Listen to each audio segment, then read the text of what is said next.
you know, you asked me before, like, have I gone out with girls who were dumber? Quite a few. You know, now when I was younger, would I actually be stupid enough to make them my girlfriend? Yes. Because when I was 25, it was just about, oh, she's good looking, I could be with her. You know, that ended a long time ago. But you could have a nice relationship with someone who's not your intellectual peer that, you know, as you get older, that's not going to happen anyway. But, you know, that's not love.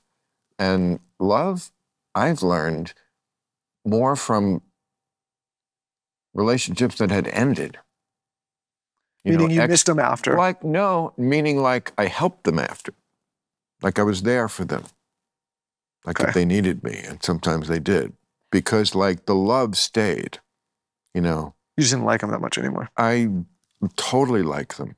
But, you know, when... So there's never been one that's come close where you're like, I could see myself with this one. I once said to this girl, this is... Women will like this because the arrow goes right through me on this story, but this kind of subject was afoot, and I said, you know, it's like the relationship is the plane and the sex is the fuel. The plane runs out of fuel, the plane crashes. And you know what she said? She said, through tears, yeah, well, my fuel is love.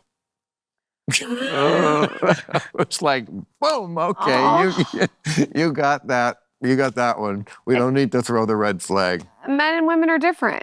Men and women are different. They are different. Sometimes they win. Sounds like something out of a romance comedy. That is why we've been together so long, though. Everyone asks what the trick is. We like each other. It's not about... Very important. It's so important. I mean, we go out to parties and dinners and stuff, and we like, I don't have to go on the guys' trips and the boys. I'll do those things, but I'm not trying to escape my, you know what I mean? Like, I see a lot of these guys like, it's a golf trip. Well, that's... I'm like, if you're at that point. But that, to me, is the biggest problem with lots of relationships, is that it gets to a point where the guys, when they're talking real, they talk to the guys. Mm-hmm. And the women, when they're talking real, talk to each other.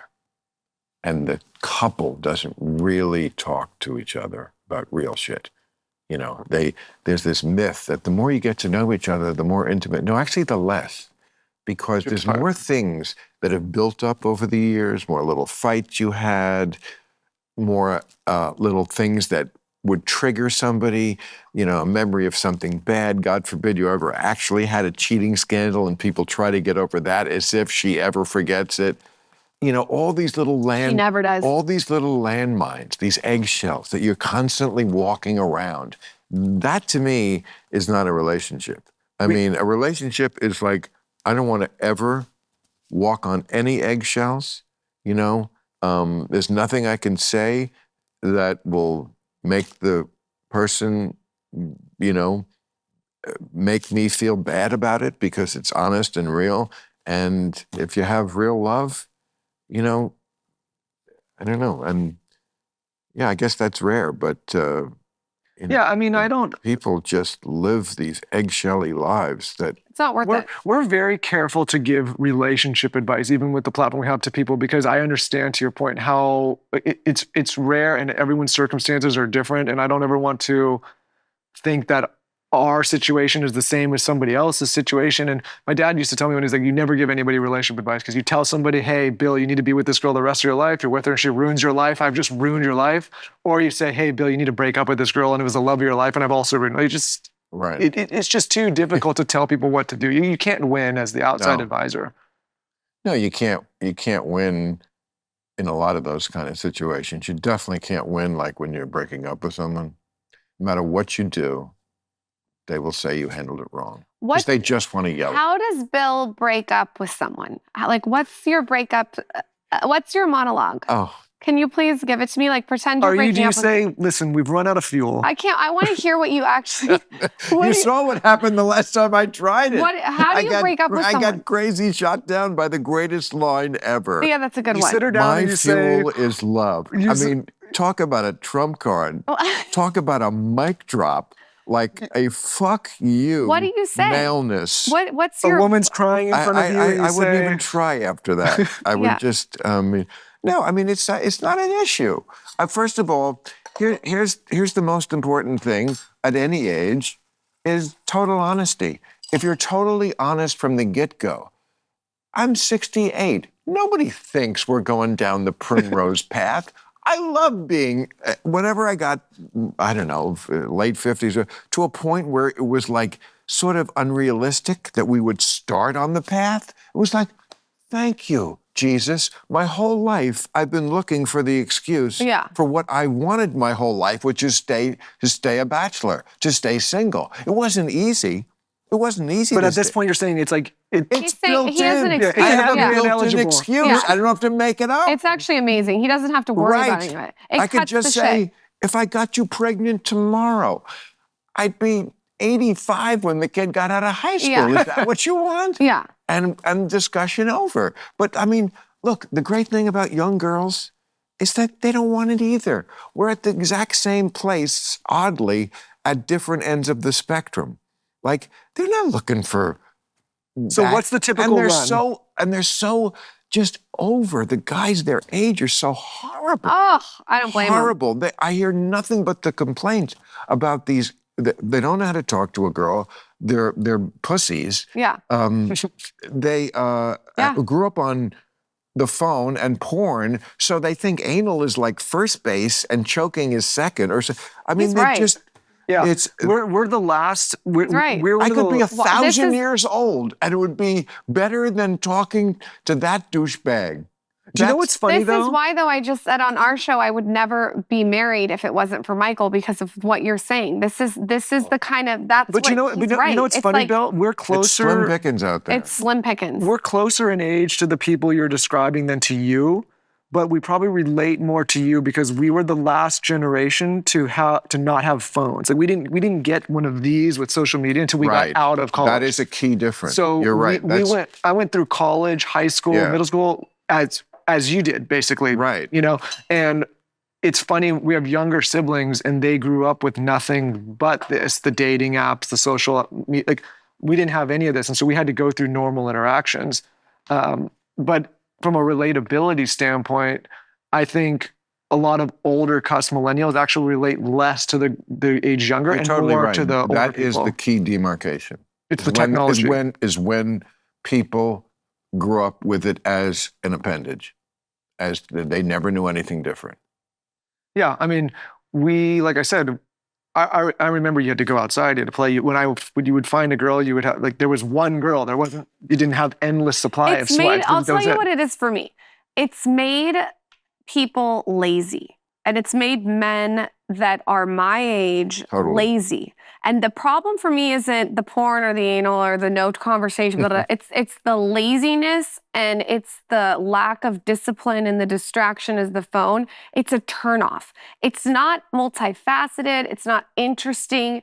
It's not different layers. It's just boring. I couldn't It's agree fucking more. lazy. I could not agree more. Although to do anal, I do think there does take some discipline Yeah. and some planning. Yeah, and definitely Planning, I they do can't not go to plan dinner on- first. Planning, I do not plan to do. Yeah. But yes, it's I guess there's something going on in there that.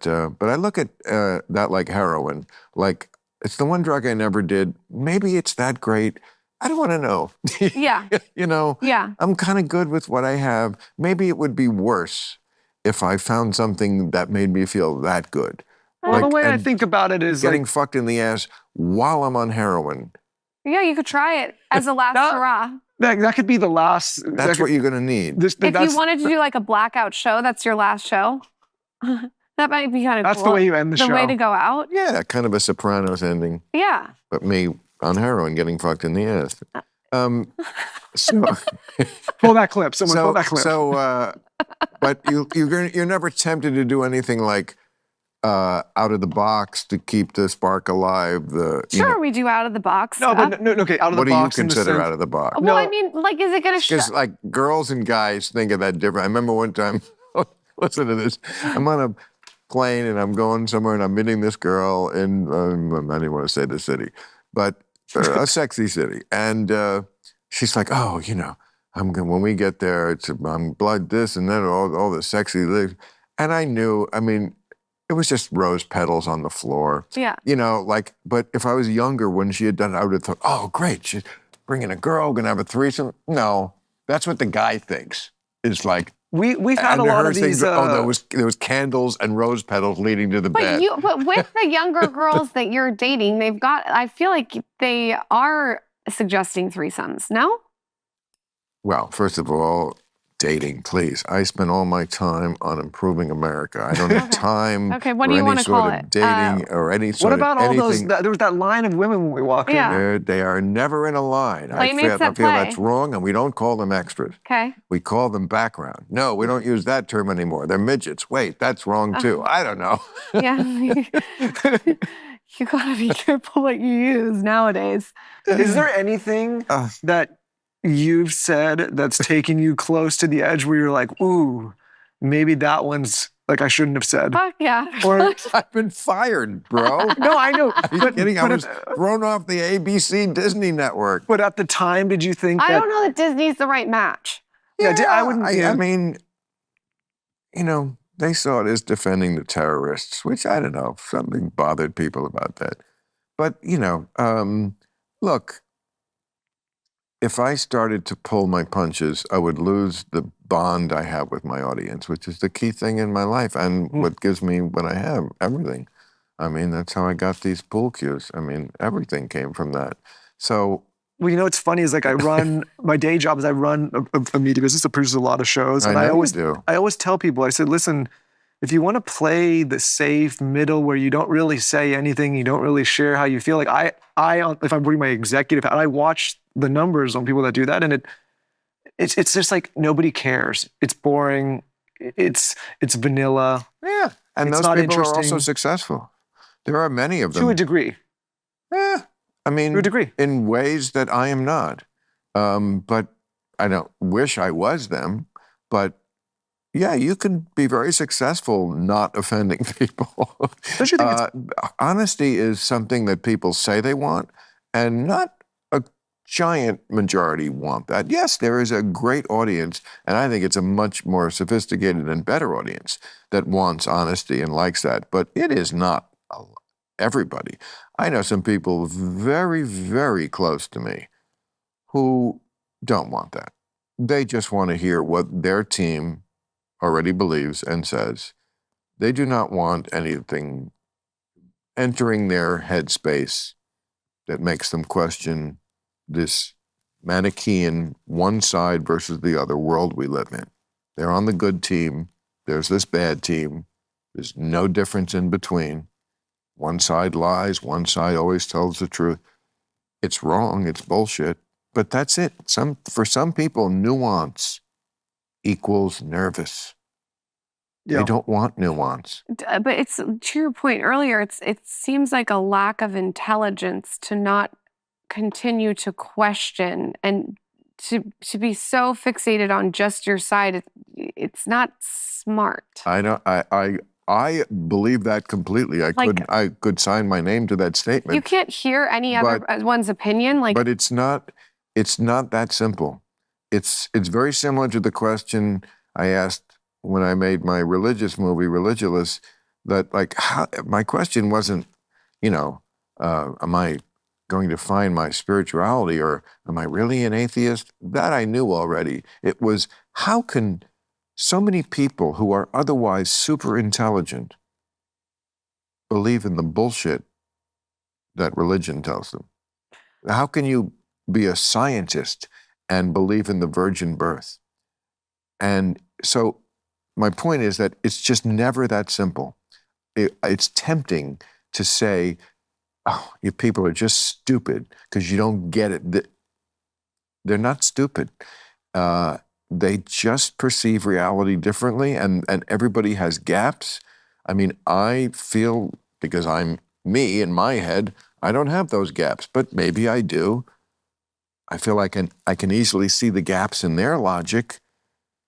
But, I don't know. Francis Collins is head of the National Institutes of Health. Brilliant man. I think he helped on mapping the human genome.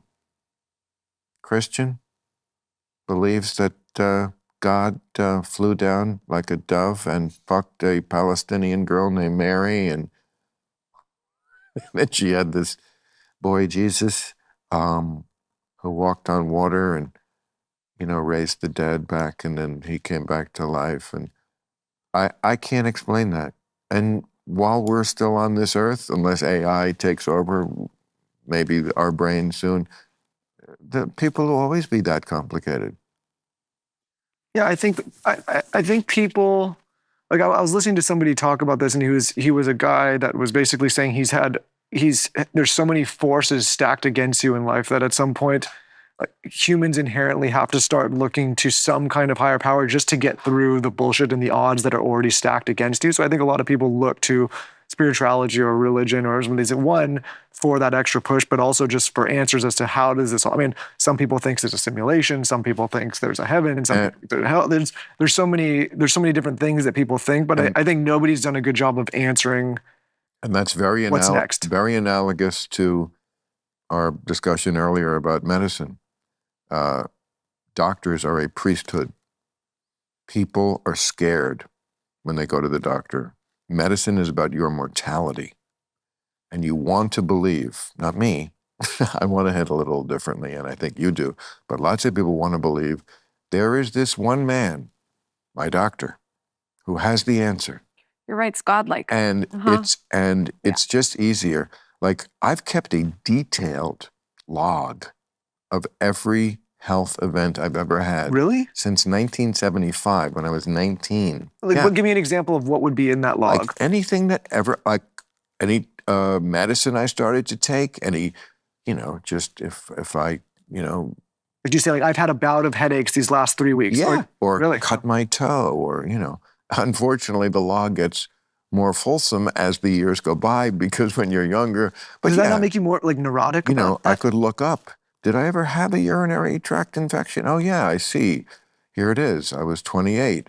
That time I had sex in Phoenix with that waitress, and then fell asleep. Are you sure it was a waitress? With the condom on, or whatever it was, like stupid shit. Just hanging there like a loose sock. Yeah. I mean, I could tell you how many antibiotics I took. That's important. You want to be. So you track that so that when you go to a medical professional, you can say this is the history, as opposed to just going to a guy. They don't care. I could send it to them. A lot of them don't care. Well, not the ones I would be with. Yeah. That's what I was saying before, yes. If you're just in some sort of co-op or something, because I hear these stories from younger people I know, and they say, yeah, I went to the doctor. Did you know him? No, never met him before. Okay, well, he doesn't know anything about you and your medical history. This is going to be shit medicine at best. He's going to read a chart, read a number. He's going to prescribe something. Yeah, maybe it'll get rid of it now, but it's just really not the way medicine should be practiced. But, Well, we get labeled as like woo-woo people because I think we take a lot of our personal health into our own hands. Fortunately, we get to speak to so many people on the show that have different backgrounds in medicine, and so we're getting these different opinions. But we're the first people to say, hey, pump the brakes, buddy. We're going to kind of do our own research before we...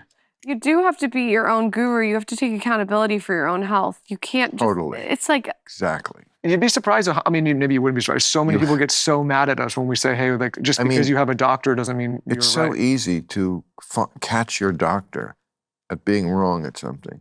Not because he's trying, just because the facts are changing all the time. Medicine is changing all the time. What they know, what they don't know, and, you can't expect your doctor to know everything. So, okay, no problem. But then don't give him these priestly-like powers. We had a doctor here in LA when, we live in Texas now, but when we lived in LA and we had a child, and this is like a personal story, but basically when the COVID vaccine came out, don't worry, it doesn't affect kids, no harm for kids, they don't need to do anything. So fucked. They get sick, they're fine in a week, no problem. A few months later, hey, you need to get your kid these vaccines. And we get all these emails. Get your kid. He told me to my face. And if we didn't, basically, it was like, you got to be removed. And we said, hey, pump the brakes, buddy. 3 months ago, you're saying kids have no issues with this. Like, why?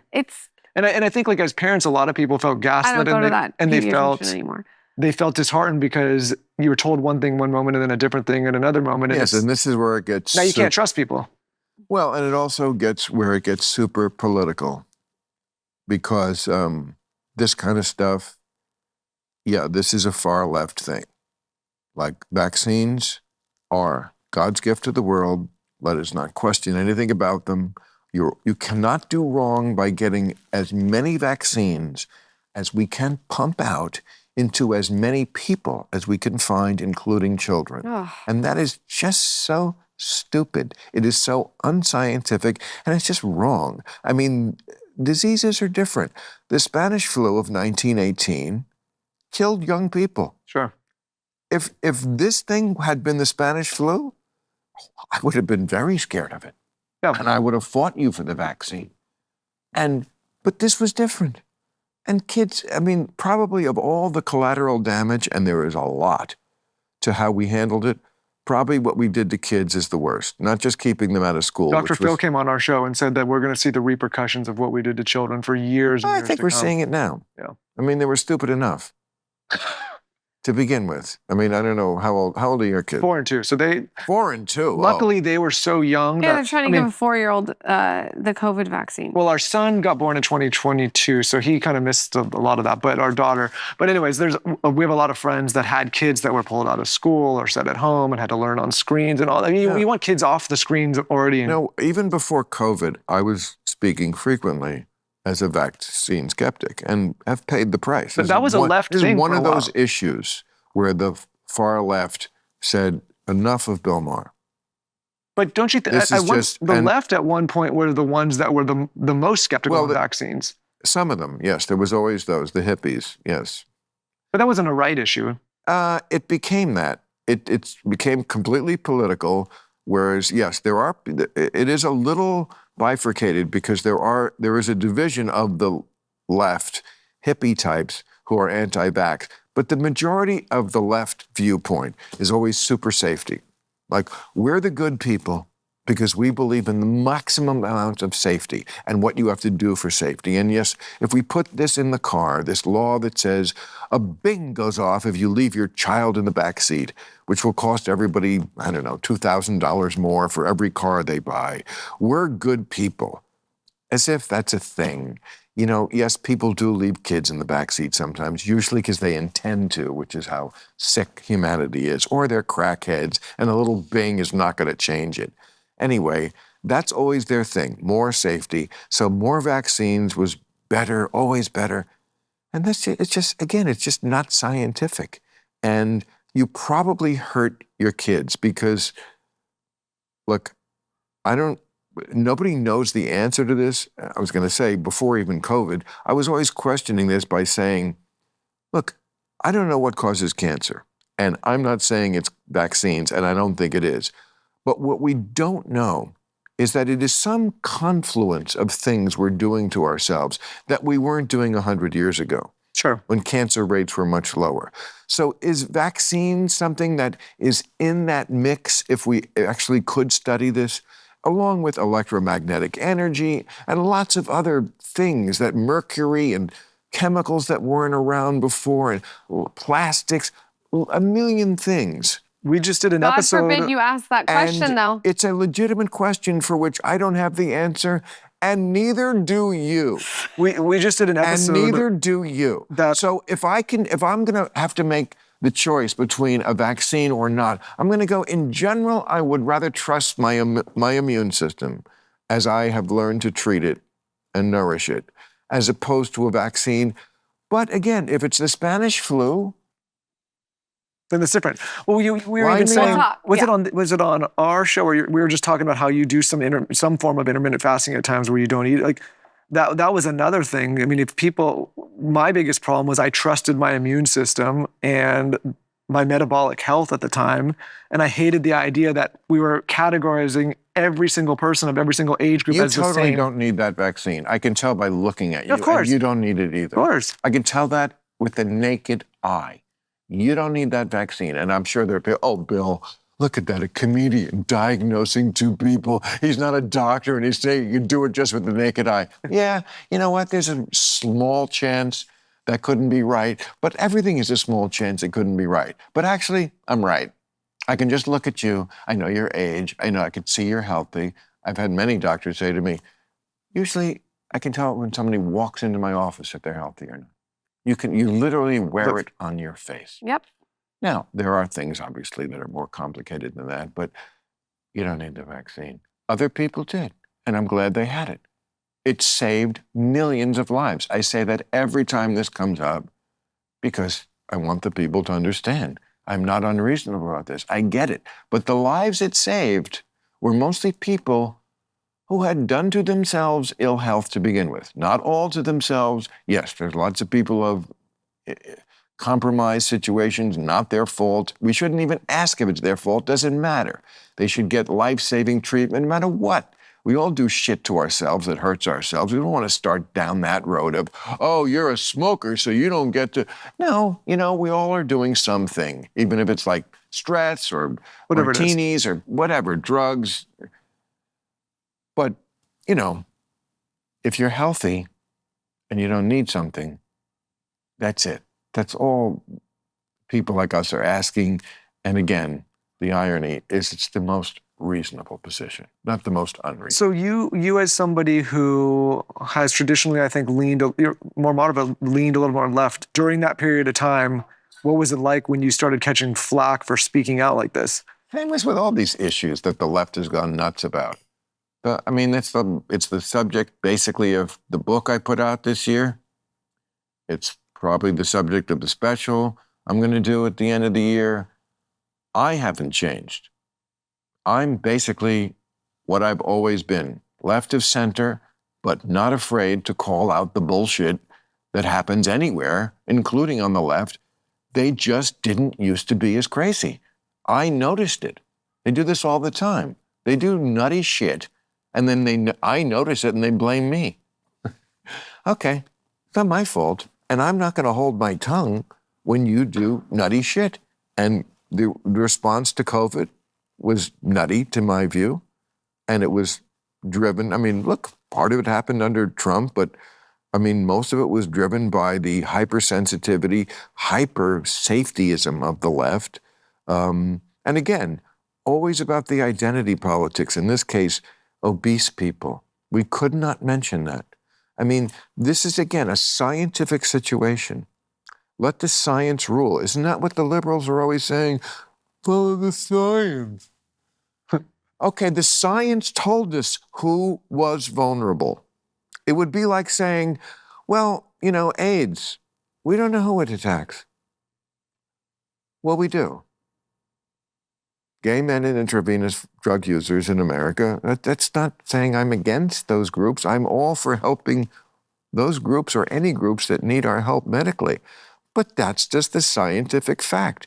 And if there's a certain specific segment of the population that's most vulnerable, we should protect them more and also inform them more and let the rest of us live our lives. If I wasn't fat during COVID and I wasn't taking it up the ass during AIDS. And that's my position. it's so funny. You're pretty funny. Pretty? Jesus. I can report he's very funny and he's wearing a very stylish outfit, the boots, the belt, the jeans. If Trump walked in here right now.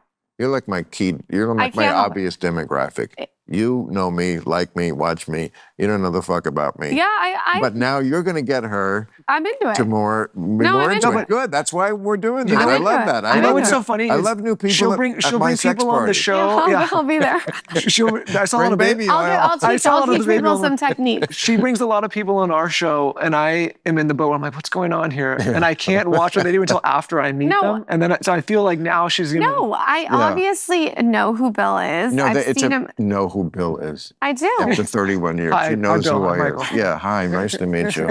Yeah. I'm very excited to be on his show. I'm not very savvy with politics. I'm not afraid to admit But you were going to ask if Trump walked in what? I was gonna ask you if Trump walked in right now, right here, and wanted to sit down. What's your energy? Would you do Club towards Random him? with him? Yeah. What's your energy? Yeah, you would do Club Random with him. I think you would. Well, I get your advice on how to blow them and then do that. I mean, what are you talking? Maybe that's the first anal experience. Who's on top? I can't even. What Anyway, but would you interview him? of course. Have you Okay. ever interviewed him? Did you see the tweet he sent out about me this week? No, I didn't see it. No, but I'm sure it was. Exactly. What did he say? I'm not telling you. I'm Look gonna it go up. look. It's on Google. Okay. So You- would you would interview him? I can't even. 100%. Would or you wouldn't? He would. I can't even. He 100%. He just literally said the whole conversation. He's open to hearing other people's opinions. He would 100% sit with him. That's the whole you think? conversation. You're right. He wants to hear both sides. You're right. He's What are you wearing right now? Lip gloss here? yeah. This is the lip gloss I use. Every girl should get it. It's It's great. interesting that we had the blowjob discussion Yep. and immediately you went to that. thing. Every girl. You know what? I've Maybe been that's married the for a long secret. time. I know the secrets. One of them's lip gloss. Wondering if I have a contact high yet from this. Why? Because it makes the lips look glossy. It makes them plumpy and Right. wet. It smells good Yes. if you get the right one. You're right. I know. I am right. Listen, you tell me about politics, I'll tell you about blowjobs. All right. It's going to be a little lopsided. I think I have a lot more ground to cover, but okay. Let's Yeah. start with the Declaration of Independence. All right, it's 1776. Benjamin Franklin is already 92. My dad is not allowed to listen to this episode. No. We're going to block it from his devices. Why? What are we saying that's so bad? No, her dad's nothing. First of My all, dad's Hi, Brad. when you're after you get married, I feel like all bets are off. All bets are off. You're allowed to do anything. You're allowed to do No, it. her dad's. Right. Her dad sends me. It's funny, you know, like guys will send memes or pictures back. Her dad sends me more wild shit than my friends. Like Yeah. of what? When he's looking at her ass, when he's out to dinner with the wife and he's looking at the ass. Her dad's just Wait, sending me always the funniest Who's looking shit. at whose ass? When? What? Explain the meme. I No, can't explain it. her dad just sends me wildly inappropriate memes all Oh, the time. really? You And love I think it. it's hilarious. We have that kind of relationship. I Oh, love that's yeah. yeah. that's Well, where do you? I came from my dad. Wildly inappropriate. Right. And your dad did settle down at some point? He did settle down.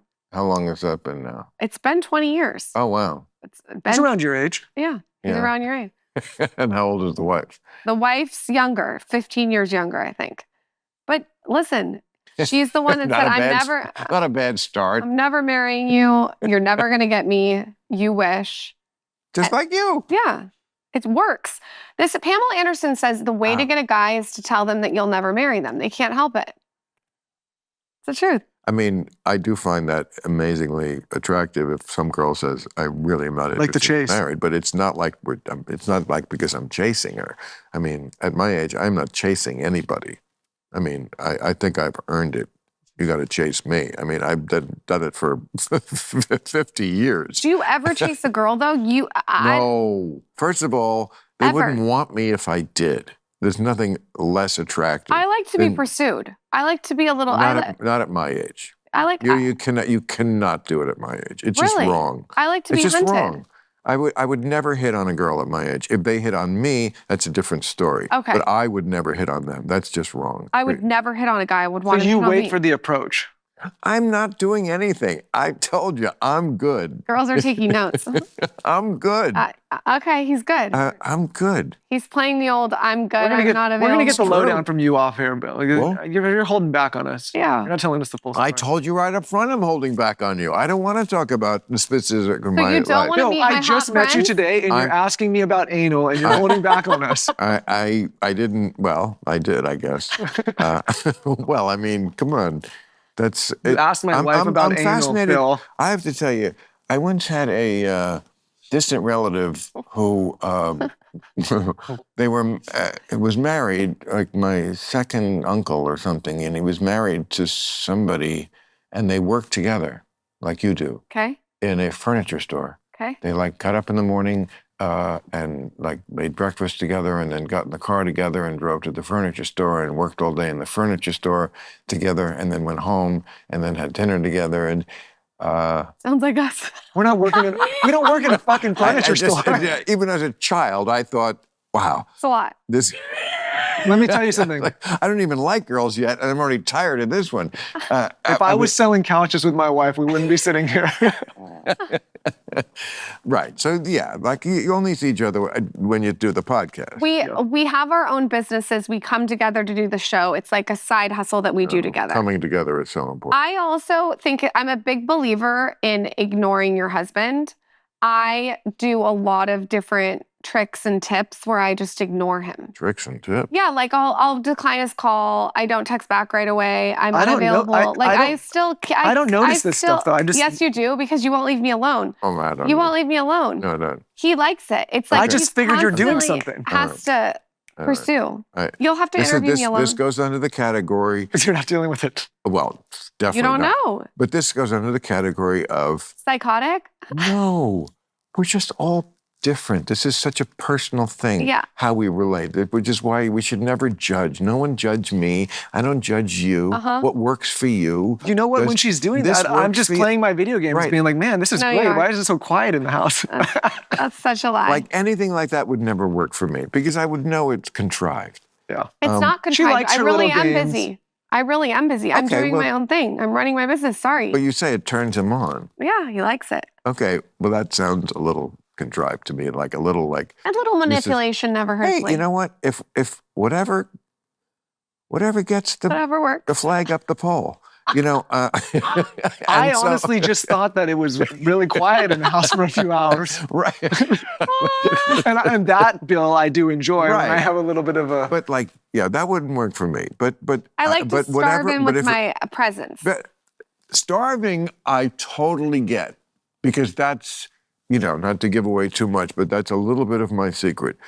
Starvation. I would rather miss somebody for a period of time, and then when I'm with them, when I say, God, I missed you. Hence why you don't... really Okay. mean it. This makes sense. Now Then be with them all the time Yes. and not be able to say that. I always mean- talk about this on our show. Absence is actually more important than presence, and people don't seem to understand that with social media.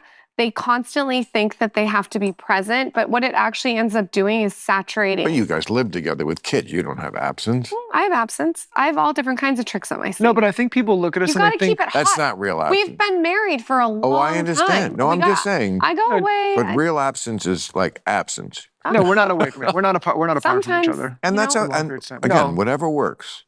But I It's need real absence. microdosing absence. Right. Yeah. Well, that's why I don't microdose. I tried that once with acid. I tried it with mushrooms. I was like, this sucks. You'd be Like- interesting on mushrooms. Woo. Oh, I've done mushrooms a zillion times. I was like, when I microdose, I'm like, this sucks. If you're going to do mushrooms, let's do them. Oh, you like to do it full Let's on. go. Yeah. Let's go. Got it. I got it. Let's Got go it. hard. Yeah. What is this finger fucking? You know, let's either fuck or go home. I mean, what? Right? That makes sense to me. We've covered a lot of ground today. We've covered a lot of ground. We sure have. So again, when the no ever temptation to do anything like out of the box, Puff Daddy-ish, like You know Like- what? I'm not a weird. puff. I'm not going to Puff Daddy. never That's- did a threesome. Oh, we've had No, here's the thing. Micro experiences. Here- Micro, I don't know what that means. Here's the thing. We've had all sorts of people come on the show and they talk. We've had these open relationship people come No, on we're the show not an open and tell us relationship. how this is going to That's- work. You shouldn't be. Hey, It's and by stupid. the way, It never every worked. single one of those people that's come on and said that, 8 years have gone by since they've done their first. It's all ended in disaster for them. It always does. And they come on and they My line of that was nobody's that hip. Yeah, no one's that hip. The things right. the things that people think Uh-huh. they can do, Uh-huh. like 69, no one can do that. Ah. But like not well. not well. But but like You're not going to walk in on that and be like, man, that looks great. like you know Good form. when you're like 30 or whatever age, you think you're so hot shit. You go through that phase where you do threesomes and you just realize it's first of all, someone is always jealous. Yeah. It's like you could know one woman in the threesome only 10 minutes longer than the other one, and she would be jealous. Yeah. You know, They call it a unicorn, though, if they're not jealous. Have you heard of a unicorn? well, sure. Yeah, but Damon told me about a unicorn.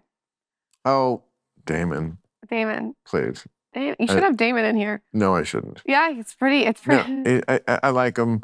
He's a sweet guy, but We don't need to be taking his advice on. I just think it's hard enough to manage two people's I don't emotions. think he managed either his professional version of sex or the personal life that great to like be taking advice. He said that there's something called a unicorn where it works. This is his mouth, not mine. Let's talk to him in 8 Well, years. of course, everybody. Yeah, I agree I'm with sure. you. Well, first of all, there is. No one's There's that always a hip. unicorn for everything. No one's that hip. You're right. But I'm just saying, like, if I've never had one where the one person wasn't jealous, because the second you look deep into somebody's eyes when you're fucking them, which is the only way you should do it if you're doing it right, they're going to be jealous. The only way to make them not jealous is if you're fucking the other person and you're kind of like looking off board, you're playing with your phone.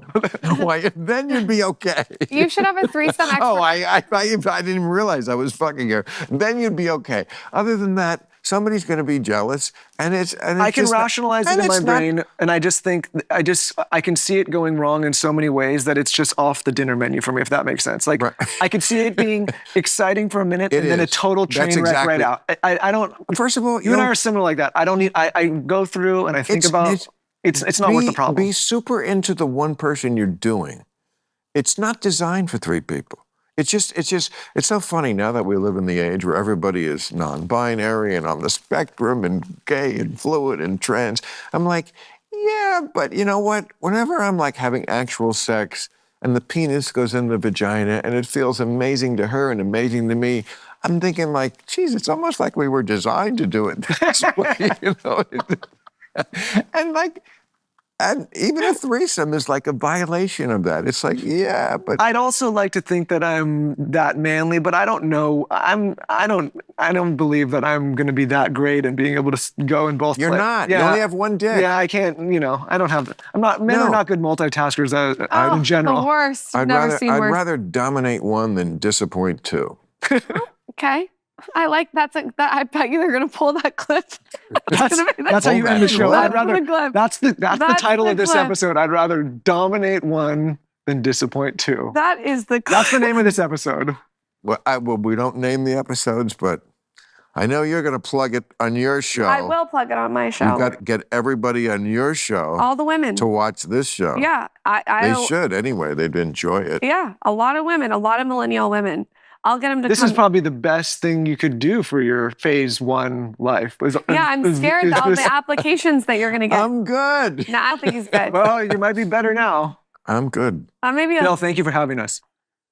You're the best. Thank you for being had. Yeah. No, this is fun. I think I got a good contact. I'm ready to.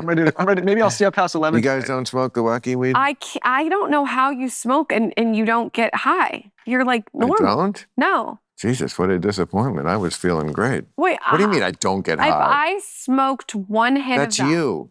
I know. That's That's you. the whole point of the episode. Well, I mean, we are all different like You that. are all If there are things people do that I like, people who can like rap rhymes off the top of their head or When I was in college, I tried. Gymnastics. It never hit right with me. I couldn't. And people would say, Yeah, "Oh, I you did it watched you wrong." smoke man." it and it pot looks- only works for about 1/3 of the people. Yeah, it didn't work. It didn't.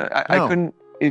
Every time I did it, I couldn't get. No, and then they'd say, "Oh, you did too much, or you did too little." And It I don't only know. really agrees with about 1/3 of the people. But luckily, last hour together, jousting and Can I arguing. tell you one thing though? I'm going to tell you about my son.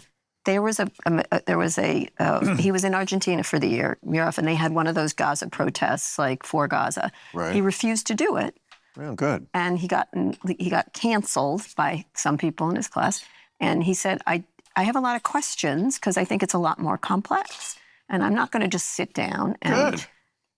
And so I'm just saying, there's a lot more kids like him than you think. Well, again, numbers. I don't know what the numbers are. Mm-hmm. What I'm saying is when you're 22 years old in general, and especially in the later generations, the more recent generations, they just don't know. And I mean, trust me, I know this firsthand. Having been 22.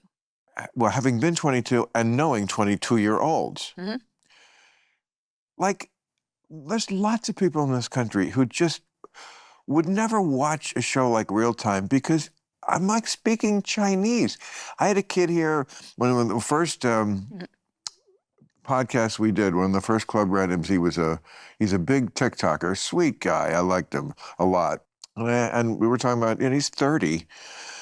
We're talking about, just as an example, what we were talking about on the show, my last real time, NATO and the ACLU. Did not know what either one of them was. Yeah. Well, that's Okay, that's what we're working with. So when you have a kid, who I'm sure your kid is not in knows that what NATO category, is. You know.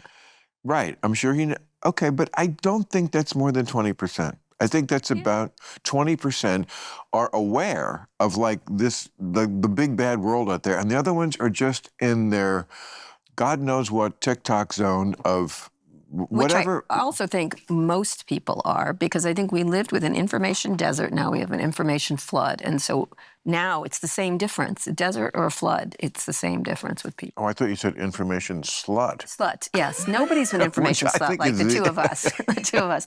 You're an information slut. I know you sit there at night I scrolling. think that's a great title. Yeah, Information Slut, my next book. I was just going to say, you're going to steal that right now. You can have it. You can have You it. can have it. No, You you can can have it. I want you to have it because I'm not going to do another book. The Okay, book I all have right. out now. I bet John was thrilled to get books out of both of us. It's been 20 years before I refused to write a book for It's 20 so years. funny because I refused for so I long. refused. And you know, he was after me. He was after me. Right. He's good. That's why he's so good. That's He why was my original editor on my first book. That's why he's where he is. Because a young guy. Yeah. He was But a great guy. he did it in a way that was so classy. Exactly. You know, it wasn't pressure. No, but it was.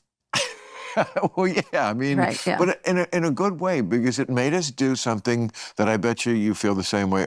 He's like put personal so glad stuff in it. I did this did. book. I'm so glad I did this book. This Me book too. I really believe it will stand the test of time, and so will yours. I really enjoyed yours. Yeah. And, you know, when you have other platforms like we do, Yeah. you kind of have to move us very craftily because we don't need it. Yes, that's right. That's A what lot I of these told him. people, Yeah. like who you see on shows like mine and yours, this is how they live. That's right. And so like, I got new respect for them doing just 2 days in New York, and they do way more than that because they got to sell those books. Yeah. And like if somebody says, "Hey, you know, come to my event and we'll sell 250 books," they're like 250. It's almost it's pathetic, I right? won't Like go anyone for under 1,000. I said, if they don't buy 1,000 books, I won't show even up. that. When you think about No, I'm like 1,000 books and $90,000, and then I'll show up. less and less people in this country just simply read. Certainly not a book. Actually, my sales triple audio, triple sales on audio. Right. And probably, Triple because of the podcast audience. It's probably crazy. so will mine because I read the whole book. Yeah, And so, yeah. But really- even that, what? that's really good. I don't usually drink the darker ones. This is a lighter Oh. one here. Are you having tequila? I have 2 tequilas. God bless you. Okay, I like that better.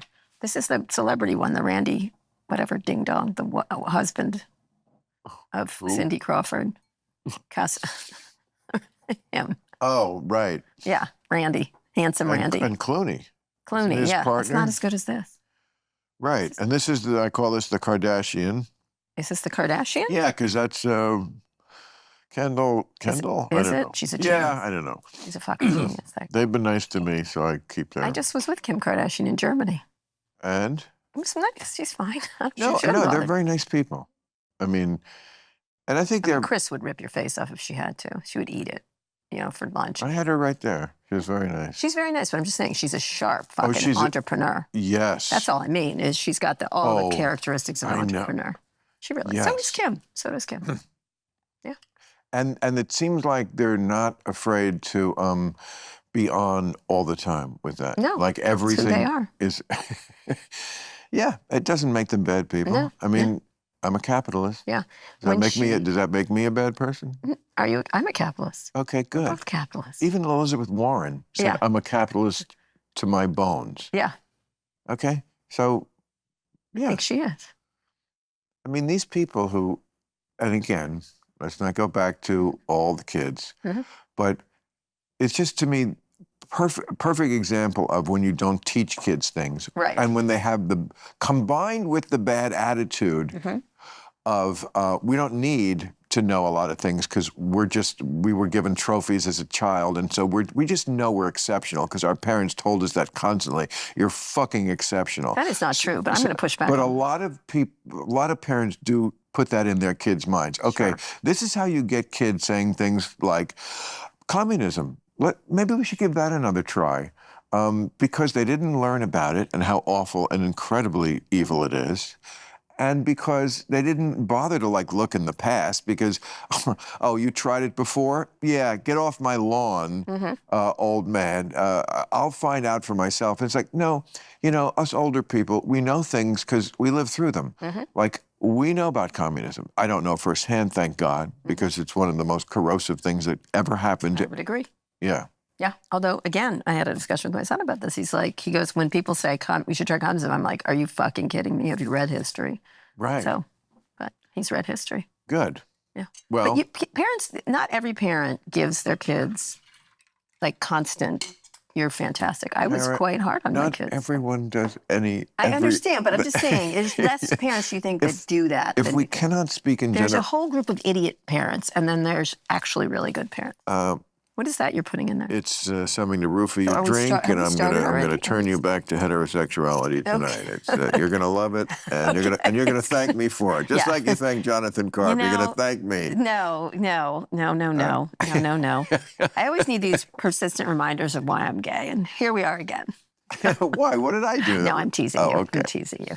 No, I mean I understand that completely. Yeah. I mean What is that I reason? understand why women don't want to be around a lot of men. Right? Why? I like men. I don't have to sleep I with do them. too, but like, I'm not sure I would, if I was a woman, I would not have wanted to be around me at 20, 25. No. I mean, I had some good qualities, sure. I mean, I must have. I had some loving girlfriends, but like, until I was even 50, like, I just feel like I didn't have a clue. Oh, this is ginseng. That's what this is.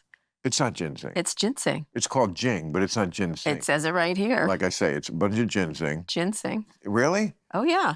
I don't know if is that? Yes, you're drinking ginseng. 190 milligrams of American ginseng root per serving. You're doing the ginseng. Does that make you? Does that get you like hard. What? Like caffeine? I don't know what ginseng. It's the Is it? ginseng. I don't I know. didn't think it had ginseng. It has in it. tons of it. Do you not read bottles? That's ridiculous. This is like if we were married. Yeah. And it was a terrible marriage, but people used to get into terrible marriages because you couldn't even be gay, right? Right, Like, so right, you that's like right. that. Yeah, So yeah. and then there are things people like about Right, each other, yeah, and right, I do yeah. like you. I Right, okay. legitimately do. like I know, you. it's I really interesting. do. I know you do. It's interesting. I see past your bluster, I'm but not blustering. no. I mean, I mean, we both. I remember we're two alike. We're WYSIWYG, I think. Well, we're not bullshitters. Do you know what WYSIWYG means? We're not. No. What you see is what you get. Yeah, It's a exactly. It's a we're tech not term. bullshitters. What you I mean, it's great to leaven that with charm, Leaven. which, apropos of what I was just saying, Yeah. is something I don't think I did enough before I was older. Yeah. You know, Yeah. I understand why a woman would want to be around me now because I'm very nice. Oh, are you? But, yeah, but like, I just feel like when you're young, you're just so insecure and stupid. I'm talking about me, okay? Not me. I won't broaden it out. No, probably not. No. Women mature at a much younger age. Yeah. Men are, I mean, again, I won't talk for everybody, but come on, I know a lot of guys. It's everybody. We just immature till very late in life. It's a shame. Well, you know the old joke. I like men. I have 3 sons, as you know, and I like men because the old joke, you don't have to sleep with them. So lesbians really like men. I do not know why people don't think lesbians. Why wouldn't we? We don't have to. They like us. They leave us alone for the most part. Right. Anyway. I say in my act, girls like dick. How do I know this? Because they're willing to put up with men to get some. Yeah, I would say maybe they don't as much as you think. Well, I would say you have that backwards. Most women, I mean, look. I would agree. It doesn't make, okay, so what? Here's what I agree with. A lot of women lately have been saying to me, I think I'm going to become a lesbian. And I'm like, Yeah, that's not because they you don't like, that's, you like that- penises. That's not You like because they penises. don't like dick. It's because Yeah. nobody administers it correctly. Okay. There, or it comes with a bunch of other bullshit that's Yeah. not even worth it. Of what it's attached to, yes. Yeah, but they would actually like it, you know, in a more appealing package of all sorts. You know, polite, nice, kind, thinking of you and your needs and all the things, you know, and communicative. Communicative. You know, communicative. I mean, Guys today, I think, have been ruined by the phone because. I would agree. Okay. I think the phone, more than anything, fucked them up. Women are communicative. Why am I saying it wrong? I don't know. You haven't even started smoking yet. Communicative creatures. Mhm. And the phone is antithetical to that. It is. It's just, what's up? Yeah. It's also And you porn. You know, cannot porn. There's always something on Yes. it. It pulls people Porn- in. I think porn is really, which has evil. always been the problem. Now, And it then hasn't always been evil, but it's evil now. I mean, it's just Well, too it's been a rapey. little evil. I- It's been evil for a long time. You think early Playboy was evil? Not early Playboy, but there was some really dark stuff in porn for years. But that's When? besides the But point. Now when? it's easily available, and that's what the problem is. Well- Everything is easily available It's just, and on demand. I mean, there was a time when they made actual movies Mhm. with, pubic hair and acting and Yeah. storylines. Yeah, and really plot. good storylines. Yeah. Well, there was, I saw a documentary on this. There was a peak, like somewhere in the 90s, where, and I think, excuse me, it was still on VHS, Right. but it had become, there was a little Renaissance flowering period where they were actually making movies, porn movies, with $1 million budget, which doesn't sound like a lot, but for a porn movie, Right. it's crazy. Right. That's a lot. Because people, it was before they had the internet and you could just see clips and stuff. So it was just, you saw the movie and you waded through the boring parts about Right. the pizza delivery guy coming over. Yeah. And so they actually tried to make them, there was one, I think Interesting. it's about, they were pirates. They had costumes and the ship. Oh, I mean, that's it perfect. wasn't the Johnny Depp movies, but it was like $1 million. Well, they're kind of porny themselves, the Johnny Depp movies, right? It's kind of trans and looking good. And Well, pirates are, I think pirates Pirates are are- sexy. yeah, yeah. I Two mean, big they very pirates. often use the Pirates term. are really gay, is what they are. Don't they use the term pirate Yeah. frequently to? Tech, they do. Yes, Mhm. that's what I was going to say, and also business, like Mhm. the corporate raiders and the. Yep. Because obviously I don't know what the dictionary definition of pirate is, but apparently it refers really to unlawful raiding, right? Yes, Isn't that what it's pirates did? Yes, unlawful raiding and rapists. Yeah. I think what they're. Rapists. Well, I mean, yes, indeed. But I think they love to use that term, and Apple had it flying over their headquarters Is that right? at one infinity loop or whatever. Yeah, they had the pirate flag. I thought their slogan was "Don't do evil" or something. No, that was Google. Try to keep them right. Their performative stuff correct. So Apple had the pirate flag, and they kind of look at themselves as pirates, even though they're the last thing. They would flee screaming from a pirate, an actual pirate, because So it's an attempt to make themselves feel They all really fear that they're you, don't rogues. They do. they? What? They do. I don't know why. I know why. Why? Because you Tell me. say bad things about them. I don't say bad things. I say truthful things about them, well, Mr. but Truth sometimes Teller. they're bad. Well, I- sometimes they are bad. Sometimes they're Yeah. good. I say good things when I like them. Right. So they just I've don't said hear a lot it. of bad things about him too. I mean, and they are in many ways, as bad as any robber baron class. Correct. Well, of course they're not going to like that. Well, yeah, but it's How just the can you truth. what- I think one of the things that drove me crazy, and you're talking about performative pirating, for example, which is so performative. Like you could just put on like a basic leather outfit and do the same shit. But they had to put on the scarves and the parrots and the peg legs, etc. Who did this now? Pirates did this. Oh, actual pirates. I'm just saying, you didn't have to be like that to be a pirate. You don't have to dress different, right? You didn't I have don't to have a think the different leg was performative. Okay, I fine. think They lost the leg and they had the peg, but nonetheless, that's a big all right, sacrifice but for let's be art. Let's if be you're- clear. Pirates are the sort of drag show of those ages, right? Essentially. And so one of the things that tech people like to do is they are very performative, and as opposed to say an investment banker doesn't go to you, Carol, what I really want to do is save the world. And, a pharmaceutical Yeah. executive, world peace is my goal. Right. But the tech people insisted on having that. Like, I'm here to change the world. One of my first articles for the Wall Street Journal was all these bullshit Such sayings. a good point. Yes. Like, we're all equal here, except I have stock that controls everything. Right. Nobody has titles. We're just in hoodies. We're just this, except the hoodies cost hundreds of dollars. They were cashmere hoodies. And so it would drive me crazy that they would, the reason my first line of my book is it was capitalism after all, was because that's what it was. But they insisted on these, So don't true. be evil. Don't be evil. Why does it have to go to evil to start with? Why can't it be, don't be slightly damaging to young teen girls? Don't be, like, they had to go to evil, and therefore there was no room. Everything in front of it was okay. Right. Right? And so they're very performative as to their role because they love video games, and they see themselves as Ready Player One in these video games. But in general, I mean, they sort of like symbolize a large part of what people don't like about the left these days.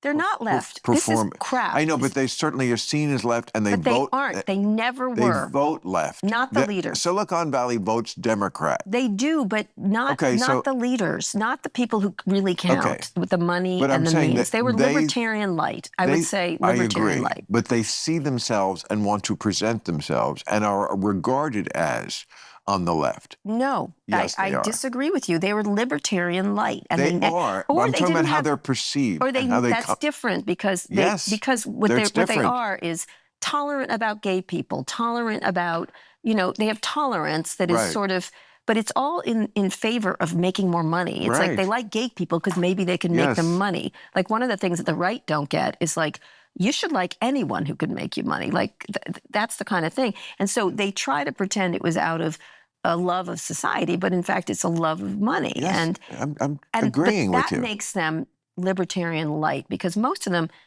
never expressed a political opinion ever. Elon Musk, I never knew what his politics was until recently. Right? I just didn't. I had no idea. Yes. Someone was like, was he always this right? I'm like, he was nothing. Right. Bill Gates, nothing. Mark Zuckerberg, I couldn't tell you what. He never expressed a political opinion. None of them did. Ever. And except for government leave me alone. That they always said. But like Mark Zuckerberg gave $100 million to Newark. To Newark. Mm-hmm. I mean. Performative. Okay. I'm agreeing with you. Mm. Why are you fighting with me, honey? I am Even not when I'm fighting agreeing with you. Listen, I'm going to pull this. You're drinking ginseng. Let's keep that in mind. I'm going to pull this I looked it up. You're drinking ginseng. I'm going to pull this RV over. Yeah, okay. And kick you out. Because Clarence Thomas and his wife are in the RV behind us. God. I so much want to be in that RV, like in the closet, don't you? Like, what's going on with them? Don't you think they have really good sex, those two? I'm just raising a question. Better. You know what? When you get with the nutty one, she better fuck you good. That's the nutty girl. She must be. Yes, there must be something. Either they're having no sex or it's sick. A lot. Go to strip clubs? Yes, of course. Yeah. I like them. And what do you think? I end up talking to the strippers a lot. A lot of them are lesbians, which is interesting. Which I thought was interesting. I end up discussing their homes and stuff like that. I like them.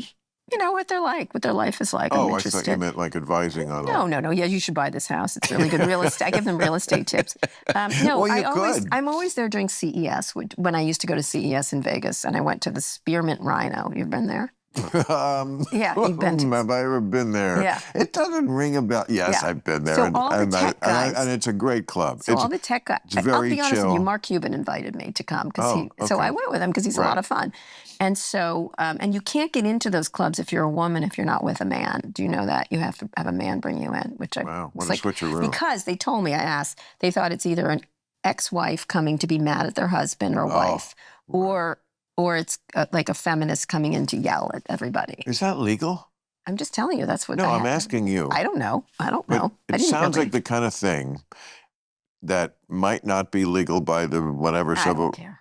I know, but I'm just wondering the idea that you can exclude someone if they're not with with all the gender, switching and stuff we do now. Yeah. How could you even enforce that? Well, I identify. Yes. Couldn't you say I identify as a man? No. So in essence, I'm with a man. I went on a lesbian bachelor party there, and we couldn't get in, and so I had to call a friend of mine I knew was playing poker. He walked us in. I made him come over. So he brought a lot of ones, so that was fun. But I like strip clubs. Okay, I'm fine with them. But what happens is during CES, there's a lot of tech bros in there, and so I go and say hey, and it makes them deeply uncomfortable, and I enjoy that. And they're always going to the back where things are happening. In the back. This is an issue that Hamas does not have to worry about. No, that's correct. What happens in strip clubs? That is true. But I don't mind them. I like that. They're fine. That would be a funny man on the street. What? To What? go to some place. Well, let's hope the war is over soon. And this man on the street in Gaza, like asking, is there a strip club in town?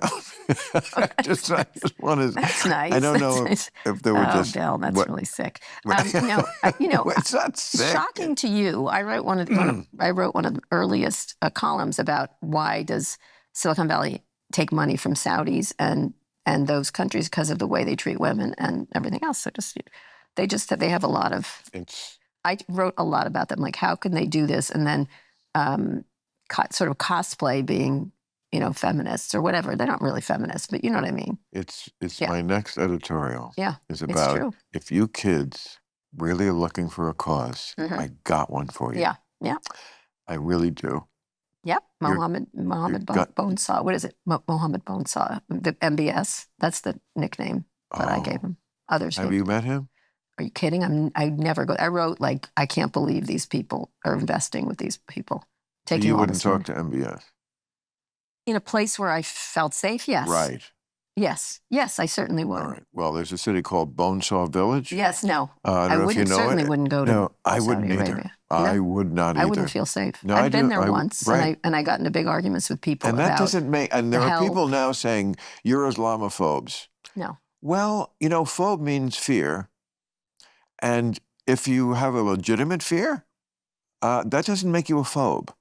I would be worried as someone who's been a critical person toward how they treat women and gay people. So I would say that's what I was fearful of. It's not, But and not the whole. Again, we talked about this earlier. The whole group of them, no, but the leadership, course. absolutely. No well, question. actually, sometimes it's the reverse. Mm. I hate to tell you, I know that's even worse, but there are definitely places in this world. Pakistan comes to mind because I've read many stories about it. It is the government that's trying to get the people to be more modern. There was a story, I think I'm remembering this correctly, a boy was in madrasa, and by the way, madrasa, not something you really see in other cultures, that kind of school that just teaches one book. And the headmaster was saying something like, raise your hand if you don't believe in the Prophet Muhammad, and nobody raised their hand, but one kid thought he said, he misinterpreted it. So he raised his hand. And then, of course, did the normal thing and went home and cut his hand off. Oh my God, is that true? I believe you can Feels find like a internet conspiracy theory. No. Did this really? You think the world is that sane? Everywhere? No, I don't think it's sane. I think religion is. Okay. I'm with you on that one. I read this story. I know you got a lot of shit for that. I'm going to but- say I'm 95% sure. Can I say no? No. But I'm pretty sure because I remember reading it and it was in a reputable source. I think religion makes people crazy It does. in the extreme. I don't mind faith and people feeling good about things and going to churches. But I'm and just saying the community. federal government in Islamabad, I think, is often to the left of where the trying to crack down on the village, ritual, the all the village ritual stuff. village Yeah. life is. Yeah, I would agree. Yeah, Okay. Yeah. So that's. we agree. Are you surprised? You're like, oh, a liberal lesbian from San Francisco who might, I wanted to join the military too, just so you know. No. Look. We contain multitudes. Just saying. Exactly. No. I'm always interested in what your exact opinion is going to be because it's like, I feel like, again, we're kind of similar this way. You don't have to suss it out. Mhm. And I don't want to suss it out. Just Right. tell me Right. what you think. Right. Maybe I'll agree, maybe I won't. But I don't want to have a lot of lateral movement where I'm like, there are people in this world who I really like them, but they just have the kind of personality where they're too agreeable. They just never want to, they're non-confrontational. So it's Right. like, do you really think that? Because I just said the reverse 5 minutes ago and you were there. Right. Well, they could be secretly seething inside. I think a lot of people, No, although now I do think online has jumped offline now a lot more. People are Meaning? saying everything they think in their fucking heads. And sometimes I'm like, maybe you shouldn't say it. Maybe you should, put down the Twitter, there's so many, couple of years ago, there was a reporter who was on Twitter and was responding to people. And I wrote them finally, I said, you're responding to bots that are trying to upset you. You need to put the fucking phone down right now and stop it. And so I do think a lot of people now have that has jumped offline. Online has jumped offline now in many ways, where people feel they can say whatever they think, or everyone has to have an opinion about everything of which they don't have any expertise in, which drives me crazy, which is problematic. I think there's a lot of non-expert experts on everything. And so that sort of drives me crazy. People just feel they need to produce an opinion about something instead of just saying, you know what? Gaza, I really don't know what the fuck I'm talking about. Or you got flamed by Bill Burr the other day on, what was it? Something that was funny. I got what? Flamed by Bill Burr. It was Flamed? great. He what was do you sitting, mean flamed? he was like giving you a hard time for not knowing something. It was very funny. Well, we were playing. I mean, I love that. That was a great interview. Thank you. Again, hardly an interview. What that really was, and what I love about this show, is that it wasn't an interview. It was like we just naturally fell into this comedy team paradigm, where I'm the pompous professor, and he's the meathead regular guy. Right. And it's a great comedic trope. It works as a conceit. And so without planning it, just by being it. It was kind of like Art Carney and Jackie Gleason. Yeah, a little bit. That's what it felt like. Yeah, very much. Yeah. And I was happy to play that role. I mean, it wasn't really me. And that, of course, he's not dumb and a meathead either. Oh, no. Right. Oh, no. But he is very often bereft of knowledge on things that you and I would take for granted and talk about. He's not a political person. He doesn't know. I'm guessing he knows what NATO and the ACLU is, although I'm not sure about the ACLU. Anyway, that was a good show. And that's okay, but that was a good show. People like that. Oh, good. Yeah. So I've heard this before. Heard what? This podcast. I like it. Yeah. Oh, thank you. I like it. It's isn't it funny that we could I was worried about the weed, but I'm good. Do yours. And then do so different. Yeah. And it just shows that we're mature people who have different sides. That's correct. And not to make too big a thing of it, but it is sort of what we were talking about on your show about what America has to do to repair itself is you can be those other two people. And then you can be these people. Right. I mean, I think that's hard. That's what America has to do. One of the things that was interesting writ large. When I was going on your show, a lot of my friends were like, you can't go on his show. He's changed so much. And I was like, one, I want to fucking sell a book, which is, I'm a capitalist. So, two, I think we're not able to talk to people who are, the fact that we're not able to talk to people we've decided to make lists is from fucking ridiculous. I gotta say, certain people, I'm not going on Marjorie Taylor Greene's podcast because she's a liar and a crazy person, right? And so that's different. There's no conversation happening there. There's just performative ranting, essentially. And I don't think there's anything to be learned from a conversation like that. But people who think I've changed a lot, to me, that's so much more about them. That's so much more about being locked in your tribal silo where you're comfortable. And anything that disturbs you from there is something that, well, that's changed too much, or I can't deal with that. That's not who I'm working to anymore. You'd be surprised. Online, I get that a lot too. Like I did this. I was telling you, I was in Germany with Kim Kardashian doing something just there, and I got some people are like, oh, cool, that's interesting, or whatever. Most of it is, but then there's this sort of how could you speak to her, and then lecturing me on it. Oh, come on. And all the time. And one of the things I always do, and same thing if I get it from the right or the left. What's the bitch? I said it's none of your fucking business what I do. What? But I don't understand what the problem is. Isn't she bad for women? Isn't she bad? Bad for women? Whatever. Some people are like that. Others are like, she's, just a terrible. I was sort of perplexed. I'm like, first of all, one, what do you care what I do? One, it's none of your, and I'm sort of that Woody Guthrie thing, which is mind your own business so you won't be minding mine. It doesn't, and I'm not how could you do that because they have an idea of me as sort of this fighter for them, which is interesting. And I agree, I do that. I do that. Sure. But I don't have to fit into a trope of I don't have to go along with everything. Don't have to fit into a trope. The people who say I've changed, they don't get on that. They have to fit into a trope.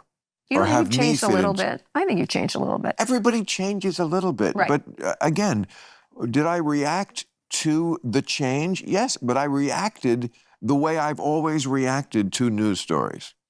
Right. Right. Right. So, that to me is not a fundamental change. But I think probably the biggest trope is look, we get that you've been out front with Trump on the Trump stuff, right? You've been way out front. You were very early about he's not going to give up power. He's a fascist kind of thing. That was sort of your trope a while ago, or the things, the assertions you were making, not a trope. And later, when you attacked the left, you feel, and it's interesting because it also happened when I did an interview with Mark Benioff where he called Facebook. This will make sense, I promise. Facebook, a cigarette company. And all these people reacted like class traitor. Like, that's what I felt like. You know what I mean? How could he, as a fellow billionaire, point out something that's glaringly obvious to everyone else? It's addictive. It's a problem. They don't care about safety. They care about money over growth over everything. And they are taking responsibility for the damage they do. That's all he was saying, right? Which was as clear as day.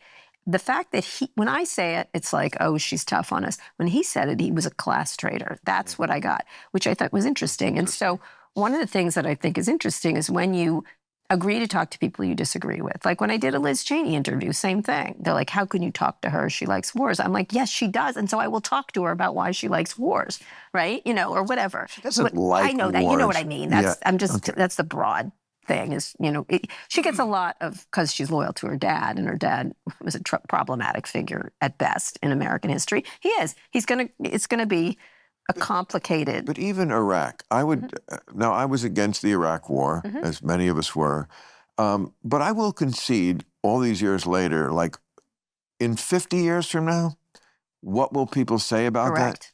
that? I'm not saying it will change. I'm saying you don't have to get a feather to knock me over with if it does change. Because I've seen in my life, I'm old enough things which I thought were one way and then weren't. Right. And that's why I said here, I'm not going to lose my nervous system about Trump again, because he absolutely is a horrible threat and he could blow up the world on day one, or he could just sit there and eat cheeseburgers and call into Fox and Friends every day for 4 years. He's so unpredictable. I'm just not going to lose it until it happens. Well, one has the hope that maybe he's just old. He'll just be old. But I think, I think the issue with people with you, at least with you, and I'll tell you the issue the tech people have with me is I'm not a constant fan of them. Who? Tech people, right? Right. I'm not constantly, even though I do love tech, and that's why the subtitle of my book was A Tech Love Story. I love tech, Right. but I don't love what they've done with the place. Right. And for some reason, those things can't coexist. And that's a problem. I think the issue with someone like you is that the focus on Biden versus the danger of Trump, that they're like, you're focusing on the scones don't taste very good when the house is burning down. I'm just telling you that you know that. You're aware of that. We've talked about it on the show. Right. Yeah.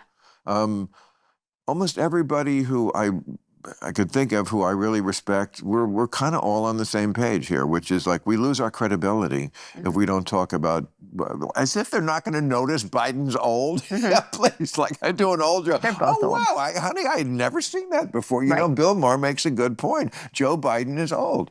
Yeah, I mean, or whatever it is. I can't say it enough.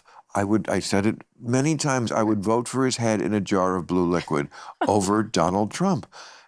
But that doesn't mean that I'm not, first of all, I think it's a moot point at this point. He's gonna fucking lose. Who, Biden? Yes. No, you're wrong. No. I'm going to bet you. Oh, great. What should we bet? No, nothing. You Can win. I have ownership of this place? No. Come on. No. I'm not Ownership. It's not the kind Can of thing I I would. throw a bitchin' lesbian no. party here? No, You're not not only invited no, if he wins? Not only will I not bet on this premise, Okay. you could change my mind on it in the next 2 minutes. Right. I'm telling you he's going to win. Convince me. All right. There is you remember the silent majority with Nixon? Correct. Yes, I do. There's a silent majority of people who really don't like Donald Trump. And I don't think they're that silent. I think there's a noisy group, certainly. And and there are elements of, going too far. But there is a quiet group of people. And I have a lot of people who are Trump relatives. And now they're women. They're all women. Right. There's a lot of men who, and my family, people I talk to, various people, who are like, I'm voting for Trump. All the women, quietly, no, absolutely not. And so I think there is that benefit. I think the issue is where the votes are, right? And I think that's definitely the worry, is if it's in Michigan, if it's in Nevada, if it's in Arizona, Pennsylvania, those issues. But as a whole, I think people will look at him and say, I just don't want that again. And Biden is the less problematic person who we kind of know how it's going to go. And we don't want chaos again because I think people are sick of chaos. That is an absolutely possible scenario. This is why I would not bet on something like this. Do I think that's absolutely possible to describe? Yes. Or it could not be. And I can't tell the difference. It could go that way. There's also something called the reverse, the shy Trump voter. Oh, I don't think they're shy anymore. Those people. No, well, you're talking They about were shy for a while. You're talking about the people who you see. The shy Trump voter is specifically something else. The shy Trump voter is the one who's going to vote for Trump, but doesn't want you to know it because it's a little déclassé, and they don't want it in whatever the company they're in. I mean, any place you went in this town, no one would say they're voting for Trump, and I'm sure he's going to get some votes. Oh, absolutely. Oh, I think more than you think here. No, especially because of Israel. I think it's because 100%. And also then on the other side, which is the problem Biden has, he's a reasonable person in an unreasonable age, right? He's yes. You know, like he's just well like, said. well, you know, Gaza, there's a lot of really problematic situation there.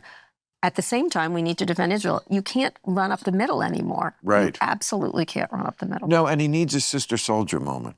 Sister, like that, for Trump, you mean? Or no, sister soldier no, I remember. It was during Obama. Clinton. Clinton, sorry. Clinton. Obama was the other guy, the Reverend, remember? Yeah. There's always one. Sister Soldier was not a very famous, as I recall, rapper who said that something like, I think there was this, right after maybe the Rodney King. Do you want more ginseng? Beating. Yeah, I'm you need afraid more to sexual have more. vitality no, right now, because you know. Sexual vitality. Oh, I could say a million things. Oh, go right ahead. but Sister I'm also a lesbian who doesn't mind dick jokes, as you know. Well, I work with Scott Well, Galloway. you came to the right club random, let me tell you. But you haven't done any, really. I usually do 6 or 7 by this time with Scott. Well, next time we're at the Spearmint and Rhino together. We should go with Cuban and Galloway. What lesbian should we bring? Well, Megan Rapinoe? Let me put it this way. Anytime I'm in Vegas, I'm always there. Oh, so it's really on you guys. Do you go in the back room? No. I would. Yes. Okay. You can argue with me about a million things. Oh, you know. Except one thing. I don't know that. Here's the one thing you can't argue about. Me and what I'm like and what I do. No, I didn't mean you, but isn't that the room where many people But I'm just saying, lots of things go on in different strip clubs. Yes, I would imagine. For a number of reasons, but including the fact cleanliness would be on the top of that list. That's part of it, and also just like I don't need trouble, and people could say anything happened if you're like in some dark room. But I don't want to, and I don't want to do that. That's a strip. You know, a strip club used to be somewhat more when they first had these high-end strip clubs in the 90s. They were a lot classier. The women wore gowns.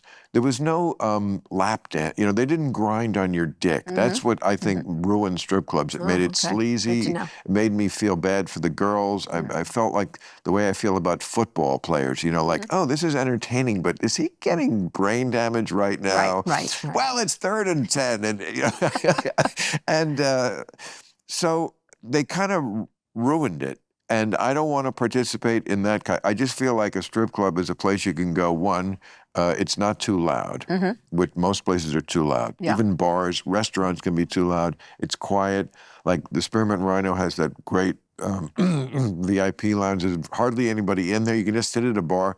The secret to a strip club is to pretend you're in a regular club. I see. Then anything better that happens is like, oh my God. All right. Well, I'm glad we cleared this up. I'm glad this beautiful naked girl came over and started talking to me. When does that happen down at, you know, PJ Hitler's or wherever? PJ. Well, we used to say in New York there were so many bars called PJ that you could PJ Clark's. You could name anyone PJ. So we had PJ Hitler's was the joke. But that's a good Hitler joke. There's not too many of them. There's not too many of them. That was a long time ago. I was just in New York. Yeesh. Wow. And? Beautiful. You're on The View, I saw. The View and all of them. They're smart ladies. I'm sorry. Oh, no, I loved it. Another group of people that would I loved it. And murder you and there not be a trace of you. They could murder you and not be a trace of you and you wouldn't know. That group. No, Joy Behar did the book reading with me that night. I love her. Yeah. Whoopi, I love. I Whoopi's mean, the other ones I had just met, Sunny. they were nice. Yeah, we got along. Alyssa, She called she's me great. brilliant on the air. Oh, wow. Um, Sunny did? yeah. Oh, good. So that's nice, and Yeah. you know, we saw. Well, I think we all got along great. Mm. I You were think very well behaved. It was nice. I You're selling a book. well behaved and got my point Mhm. in big time. Yes. So as long as you can do both, Mhm. but no, I didn't pussy out. Did you like the green room? I thought the food was fantastic. There was no food, as I recall. Really interesting. I got a lot of really great food. Food Oh, yeah. at that hour? Mm-hmm. I mean, I don't know. You probably weren't paying attention. I mean, trust me, 11 a.m. I'm not up at 11 Yes, a.m. that's The true. idea That's that what I'm I'm guessing. on the air in Yeah. makeup. I was judging green rooms as I did my book tour. Oh my God, Mhm. that was You have a good green room. You have an yes. excellent green room. Oh, excellent, great. Good swag. Oh, and the staff. Mm-hmm. How great is my staff? They're very loyal to you. It's interesting. I found that interesting. Some of them have been there 30 years. That's correct. They keep telling me that. And, Yeah. you know, they keep telling you that? No, I think it's interesting. No, it is. It is. No, I mean, a lot of people offer it to me as a compliment. Like your people is a compliment. like to, yeah, they like to. Yeah. And look, we are a bit of a family. I mean, it's, when you're together with people that long, and it really works because, like, am I the boss who like claps everybody on the back all the time? No, I'm not. I'm just not. That's one thing I don't do well. Hey, you did a great job this week. First of all, I don't see most of the people. Right. I see the people in the writers' meeting. You know, the writers and the few producers and everybody else. I see them at the Christmas party at the end of the year, and I go around and I catch up on them, and I want them to know I appreciate them. But I just don't talk to people. You know, I'm all business. You are very shy. People don't really. Someone asked me all business when I'm about there. you. I said he's quite shy. I would say if I had to I'm pick. not shy, but when I'm at work, I'm all business, and I don't have time for that bullshit, and it doesn't mean anything to anybody. And by the way, I remember when I had bosses, I liked it more when they weren't. You don't have to talk to me. It's always awkward because you're the boss, so we're not really as relaxed as we'd like to be. And what if I said the wrong? So but be kind. Don't never yell. Don't get mad at stupid shit. You know. Yes, once a year we'll catch up on each What do other. you do after the shows? Depends on the night. Dinner with friends. I mean, sometimes just stay home. We've taped some club randoms after the show Friday night. You know, get me while I'm already in makeup. So you just do it. Well, if somebody is in town, like you're in town now, we wanted to get you now. I don't know if it was ideal to do it after we did yours, but I'm loving it. So, you know, but that's it. Sometimes that's the great thing about podcasting is, and especially in your house, you can kind of like just do it whenever, you know? I mean, just turn on the cameras. I built them into the wall for a reason. We don't even need a cameraman. Right. I know there's cameras everywhere. It's great. Yeah. And then we always feel like this is just, I wanted to always feel like this would be no different. Then you're sitting around in it. I don't think I would. No, I wouldn't have said anything worse or better to you. Yeah. You still didn't answer my question, which is interesting. You're quite good at that. What? What do you do in your free time? You don't do sports, right? You don't have a family? I love basketball. Oh, you play basketball. Oh, yeah, I have a court here. Oh, yeah. wow. Oh, yeah, that's my passion. Is it? Well, as far as physical activity. Not pickleball. I don't see you doing I pickleball. started that. I love that. Do you like it? Yeah, I was making fun of it, and then I played it once. And I was like, oh, I see what they're talking about. Yeah, it's it is fun. It's kind of like half-court basketball. Ping pong. You took out half the boring part. They made tennis smaller. Right. So yes, exactly. It's not so slow. Right, and when you're older, you don't want to run that much. I like pickleball. Yeah, so that's cool. I mean, I only played it once, but you know, I mean, one of the great things about being older is that you collect friends. I mean that in the best sort of way. Over the decades, even, you know, if you have 2 or 3 really good friends that you come to know in a decade, you know, when you get to be in your 60s, like, you know a lot of great people. So, like, there's never enough hours to see all the people I'd like to see and stuff like that. And, you know. So you just hang, sweet hang. Well, you know, Look, I don't have any free time, so that's why I have lots of kids. So I spend healing America is your goal. Yeah. I can't. I don't have time for women. I have to heal America, Karen. That's what I'm doing. I'm healing America. Yeah, that's your job. So your kids, tell me the ages now. 22, 19, 4, and 2. So I'm a straight white man. I had a second marriage, and that's what I'm doing. That's what I'm doing. That's funny. It's true, but it's actually true. I literally am that guy. Right. I'm that guy with the 2 families, the blended family. Another great title. Yeah. I'm that guy. I'm that guy. But I like, what's the other one? Tell them what the other one was. Something slut. Information slut. Information. I'm going to do them both, and they're going to be big fucking hits, and you're going to be like, that was my idea. It would not irritate me. It would give me such Information joy. slut is the single best. Do you know what I was going to call one was, I shouldn't tell this story, but I'm going to anyway.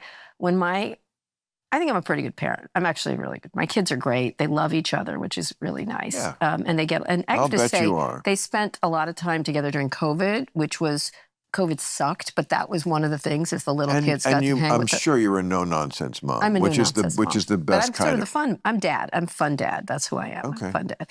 But I am a no-nonsense person with them, and I'm pretty strict with them in a lot of ways. And I make them think. I challenge like whenever they say something, I'm like, why did you say that? Do you know that? I didn't do at one point we were the older kids went to private school, the younger kids are going to be going to public school.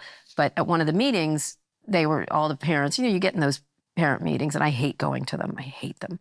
And they were like, every kid is unique. Every kid is special. And so I put my hand up. I go, come on, every kid isn't special. Why are we saying this to them? Because it's not true. And so they were like, no, every kid is special. I said, every kid is different. That's sure, absolutely true. I said, every kid is unique. That is 100% true, but every kid is not special. And depends on what the judgment is. Like, is it money? Is it talent? Is it musical talent? Is it acting talent? I said, because some kids are not as good as other kids, and we have to be able to say this to them. And so, of course, this group of parents was like, and I think all parents are sort of protective of their kids, so I see it. And they're like, that's not true. And then I started saying, let's stack rank this fucking room here. Let's do that. I said, because my wife at the time worked for Google. I said, she's the richest. So she's more special than you when it comes to money, that's for sure, or earning. And I'm kind of more special to you in journalism. And it was kind of interesting. And so I try to raise my kids, not feeling that they're not special, but that they don't get extra for just being. Like, they don't get extra just for doing a good job, or they don't get extra. I think that's important. And I've lost my train of thought of this story. Well, you protesting the word special, it just sounds exactly like something I would do. Right. That you don't really need to do it. You could have let it pass.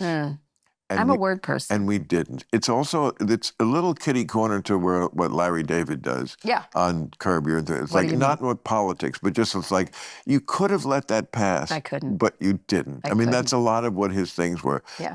I think in the pilot, there's that funny scene at the restaurant where somebody pays for dinner and thanks both of them, and he's like, why is the wife getting thanked? Right. It's like, you don't have to mention that. That his whole that brilliant, is one of my favorite his whole shows. brilliant character He is is. like things that you could have let it pass, but you just can't stop yourself. It's literally what in classic literature they would call a tragic flaw. Sometimes I feel like I'm going to get, like we went to, I was just in Nashville just before this, and last time I was there, I went to Dollywood because I love Dolly. Everyone loves it. Who doesn't? You have to. It's kind of a national situation. You kind of, and she's totally likable. Yeah. So I went to Dollywood, and it's this great place where, like, literally, it was like the gays, the rednecks, the straights, they were all together, loved with the butterflies. America. Everybody's happy. But everyone is happy in Dollywood, and they like each other in Dollywood. All right. Well, we're searching for this answer I'm just telling you, Dollywood is the fucking answer for everything. So we're in there, but then you leave, and you go to Pigeon Forge, which is now not a small town. It is a big town of a lot of, like, fried dough places. The Pigeon Forge is where she was born, but now it's a town based on Dollywood. Pigeon Forge? That's where she's from. You need to keep up. You need to keep up with the Dolly information. Pigeon Forge. That's the name of the town, Pigeon Forge, Tennessee. I know. What does it mean? I don't know. Okay. So is it a holler? It was a holler, but now it's a giant strip mall, essentially, of all this stuff. And my son happens to love cooking, so there was a sign that said, biggest knife store. And we're like, oh, let's get you some cooking knives. So we pull up, park the car, And the part I didn't see was biggest knife and gun store, right? So we walk in, and so he's going to look for some knives, and it's like this like gun like supermarket essentially. And so I go in and I'm looking around, and there's a woman, and she's filling up her cart with bullets, just filling them up with bullets, right? Doesn't look like she can afford that many bullets, because bullets are not inexpensive, just so you know. Filling them up, cart with them. And so I go, I shouldn't do this. This is what I do all the time. I'm like, why do you need that many bullets? Right. And she's like, it's my right to have that many. I'm going to use a Southern accent because she had one. She says, it's my right to own them. I said, I didn't say you shouldn't buy them. I said, what do you need them for? Right. She goes, well, you're questioning why I want so many bullets. I go, no, I want to know why. Right. What are you going to shoot with that? Is it like a can? Is it a target? Is it a fake deer? Is it deer? Squirrel. Is it a squirrel? That's a lot of bullets for a squirrel. I was like, why do you need so many? And she started going on about how Antifa was coming for her small town. I go, I don't think Antifa wants to come to your shitty little town. Right. I don't feel like that's the case. And I kept arguing with them. I'm like, why do you need that many? Why do you need to pay that money? Don't you need that money for other things like your kids or education or things like that? And then I was sort of talking with the gun people. I'm like, why do you need 7? Like, do you need 7? Like, well, we can have them. I said, I didn't say you couldn't have them. I'm like, why do you need? And I was doing this, and I sort of started to get a crowd. And my son was like, let's get the fuck out of here, Mom. What are you doing? And I was like, what am I doing? Because they all have guns, and you can carry them there, Right. I believe. I don't know. But nonetheless, It's amazing. Of course, that's my gun story. we hear about guns and stuff like that, but it is amazing how much, if you just do this kind of thing, like I should have been in a lot of fights in my life. Yeah. Because I am the same way. Right. And yet I've never been in one. Me neither. I just think like if people sense that you're real about it and you're not doing it to make fun of them, Right. I wasn't. I They- wanted right, to know. I wanted to right. know. I didn't they think they kind of needed that respect many. you. They respect balls, Right. Right. even if it's not in something that they agree with. Right. Well, they were sort of like, "Do you not like guns?" I said, "I like safe gun ownership. I think certainly it's in the Constitution. You should certainly be able Well, to own here's them." a sentence you'll never hear in America. What? If you're going over to the holler, holla. I'm saying black people do not live in the holler. No. Some do. It's not true. No, really? There were black people in the store. Yeah, sure. Lots of people.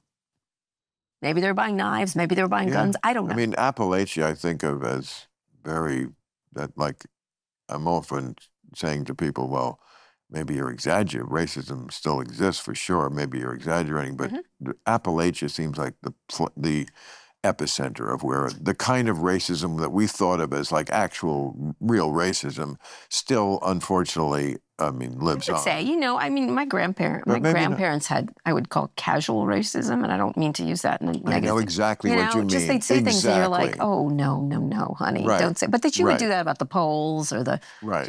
my sister-in-law is Irish, and she said she called her the potato, things like that, or she's drunk or something like that. Right. But one of the things that was interesting, my family's from West Virginia, my dad's Oh, family. really? So Appalachia, right? And we went there. My dad died when I was little, and my aunt was just a very religious, lovely person. Couldn't be lovelier. Very, very Jesus-y. Jesus was every 5 words in, and I respected that. That was her Sure. faith. And we went there, and she gave me a box of stuff for my dad and handed it to me. And I was looking through it. I was like, oh wow, it's all these letters that he had and all kinds of things. And then I found some playbills. Looked down at the playbill. A blackface show. Right? A minstrel show. My dad was in a minstrel show in high school, 1956, Morgantown, West Virginia, right? Or whatever, earlier than that, 52. And I looked at it and I was like, oh my God, wow. And then I saw the script and I'm like, he was Boxcar Willie. And I was like, oh my fucking God, my dad played blackface. I didn't know this about him. Also, it was at the time, remember the governor of Virginia, the Democratic governor Northam, Yeah. was caught in black. Anyway, Yes. so I look at it and my kids didn't know anything about this really, not much. And they go, what is that? And I go, well, it's blackface. And people would dress up. And they were younger at the time. And I said, they dressed up and why would they do that? I'm like, well, they thought it was funny and it wasn't really funny, but this is what they did. This is what happened. And then white people would put on shows like this. And I was trying to explain it to them, like in a very even-handed tone. And I was like, I don't think it was now today we can't do that. And it wasn't funny and it was racist, clearly racist. And then all of a sudden my aunt came out of the kitchen. She goes, oh, that was so funny. Everybody loved it. and I go, okay, everyone didn't love it. And I was trying to help my kids. And she goes, no, everybody did. And I said, I bet black people didn't like it in your town. Right. And she goes, no, everybody did. And I said, they didn't say it, but they didn't like. Of course. My guess is they didn't like it. Maybe one did, but No. Candace Owen did. But whatever. No. Whatever. I'm teasing. No. So she's like, no, they didn't. I'm like, oh, they didn't. And so that was it. I was like, but kids, like, look, today we got to look. That was then. This is now. We know better. I guess we learn. We evolve. You don't do that now. It's disrespectful. It's rude. Right. And it's just stupid. It's also stupid, just at the very basic. And so later when we were washing dishes, my son goes, oh my God, I can't believe my grandfather was in blackface. I've been reading about it on the internet now. This is crazy. And I said, yeah. And all of a sudden my aunt said, I'm not racist, you know. My aunt, who never says a crossword, said, I'm not racist, you know. And very upset about it because she didn't want to be seen as racist because she's a Christian. And I said, okay. And she goes, well, I'm not. And I said, that probably was a little racist. I said, we're all racist in some fashion. And it's okay. Like, it's changed. Things have changed. But you have to realize, what it was. I've never seen her upset once except that one time. And it was because I thought she was racist, or my kids did. And it was a really interesting, I don't like learning moments, but it was sort of like, it was such an insight to a lot of Trump supporters, a lot of people. Exactly. It was such an insight. And she's, I would say, a good person, but she just, it was interesting. I'll finish this last thing is, you ever seen the movie Origins? Ava DuVernay did it. And didn't get much attention. Great movie, I have to say. It was based on Isabel Wilkerson's book called Caste. She was trying to change the idea of how we look of racism as more of a caste system. It's an amazing book. It's about castes in India, the caste of racism in this country, and what was the third caste? I'm blanking. Anyway, it was just showing how it's about social levels and stuff, and we should see it through that prism versus just racism. And we can start to heal if we see it as a caste system. Right. And it's a really interesting book and somewhat controversial. I interviewed Isabel right after January 6th. It was a great interview, but then I interviewed Ava DuVernay about it. But at the end of the movie, my favorite part of it was she lives in this house, and it's about Isabel's life. And she lives in this house, and there's a scene where she runs into a plumber who's fixing the basement, which is leaking, and there's a lot of mold. He's wearing a Trump hat, Make America Great Again hat. And she doesn't know what to do because here's a black woman with the makeup. It was really tense. Like, you're sort of like, oh no, this is going to be a problem. So they have a really actually good conversation about his life, she made it about his life and they didn't get into this trope of who they each were, liberal black woman, Trump, white guy. And at the end of the movie, they say something that I thought was really profound, which was, look, this is the house we live in. It was built on racism. It was built on all kinds of injustices, right? And the bones of the house have problems. And in her case, it was a framing, foundational problem. So it's been built badly over the years. Some of it's good, some of it's bad, but there's a lot of bad things. Right. That's not really what we need to be arguing about anymore. What we should argue about is what we're going to do with it now. Exactly. And that was a really interesting. And I thought, okay, that's a way to get people. And you don't excuse what happened. No. Because I think what's happening in the South about pretending it didn't happen is fucking bullshit. Let's live in the year we're living in. Right, but you have to live in the world we're living with a knowledge of the world we live in. And the year we're living in carries the scars of the past. This past lives on in the present. Mm-hmm. Like, history lives on in the moment we're living in. Except that some people are indeed trying to erase it. Yes. 100%. Some people are trying to erase it, and some people are trying to exaggerate it. I'm more against the erasers than the exaggerators. I can take the exaggerators. Well, there is a lot of weaponization of white. Certainly. Look at that. You agreed? I didn't even get to the end of the sentence. Go ahead. No, I'm glad. Please, cut me off. But I don't know why you have to equalize them, because the erasers are the real danger of that. No, I disagree. I think there's a lot of bad that comes from people weaponizing white guilt, is what I was going to say, because you preach, on the one hand, like Joe Biden the other day, that you have to work 10 times as hard, that the world is just so stacked against you, which is not, first of all, it's not true. It can be somewhat stacked against you, and it can help you somewhat to be a person of color. I certainly know this personally, anecdotally from people. So, and of course, there are statistics about it. I mean, I think a third of, was it in 2022, third of white kids applying to college lied and said they About were the racial thing. I understand that. they said they were people of color. Okay, so I'm not saying racism is over or that it's all better to be black. No, but it's a lot more complicated than it used to be.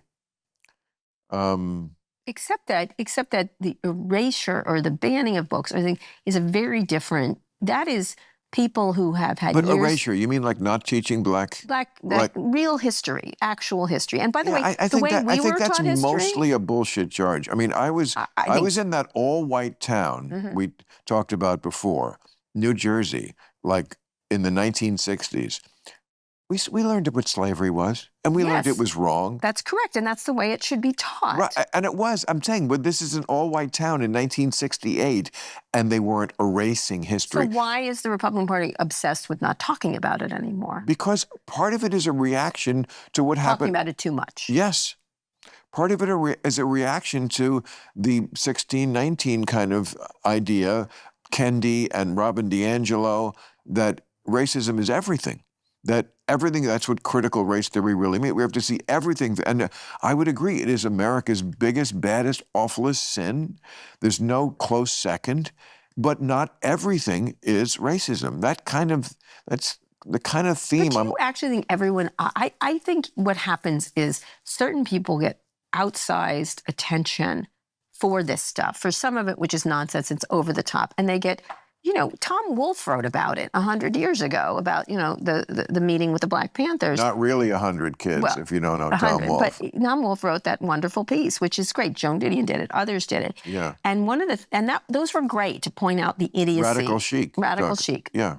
Everyone was right to point that out. What and year was that, we imagine? 60s, 70s. 60s. 70s, right? 70s. I think Joan Didion was 70s, but 70s. late 60s, 70s. Yeah, well, So it in was other fine words, to point it out, but more corrosive. And I, as someone who grew up gay in America, I can tell you it's very hard, and you have to do a lot of work not to be pissed off about it. I'm not, because I felt great about being gay.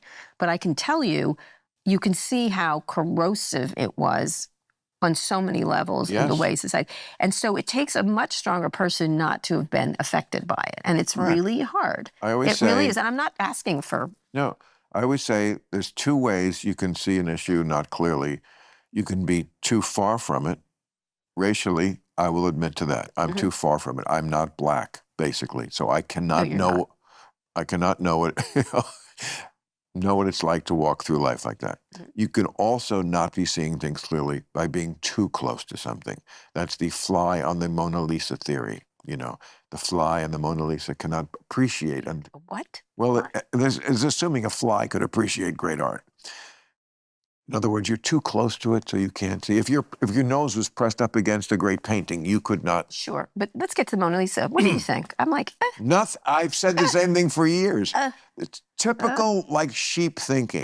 Like somebody made the Mona Lisa like this greatest thing of art, and now every moron in the world makes a trek and takes a picture of it with their cell phones, as if there's not a million pictures of it in the world already. And then somebody throws puke on it to protest the rainforest. I mean, I kind of like those people.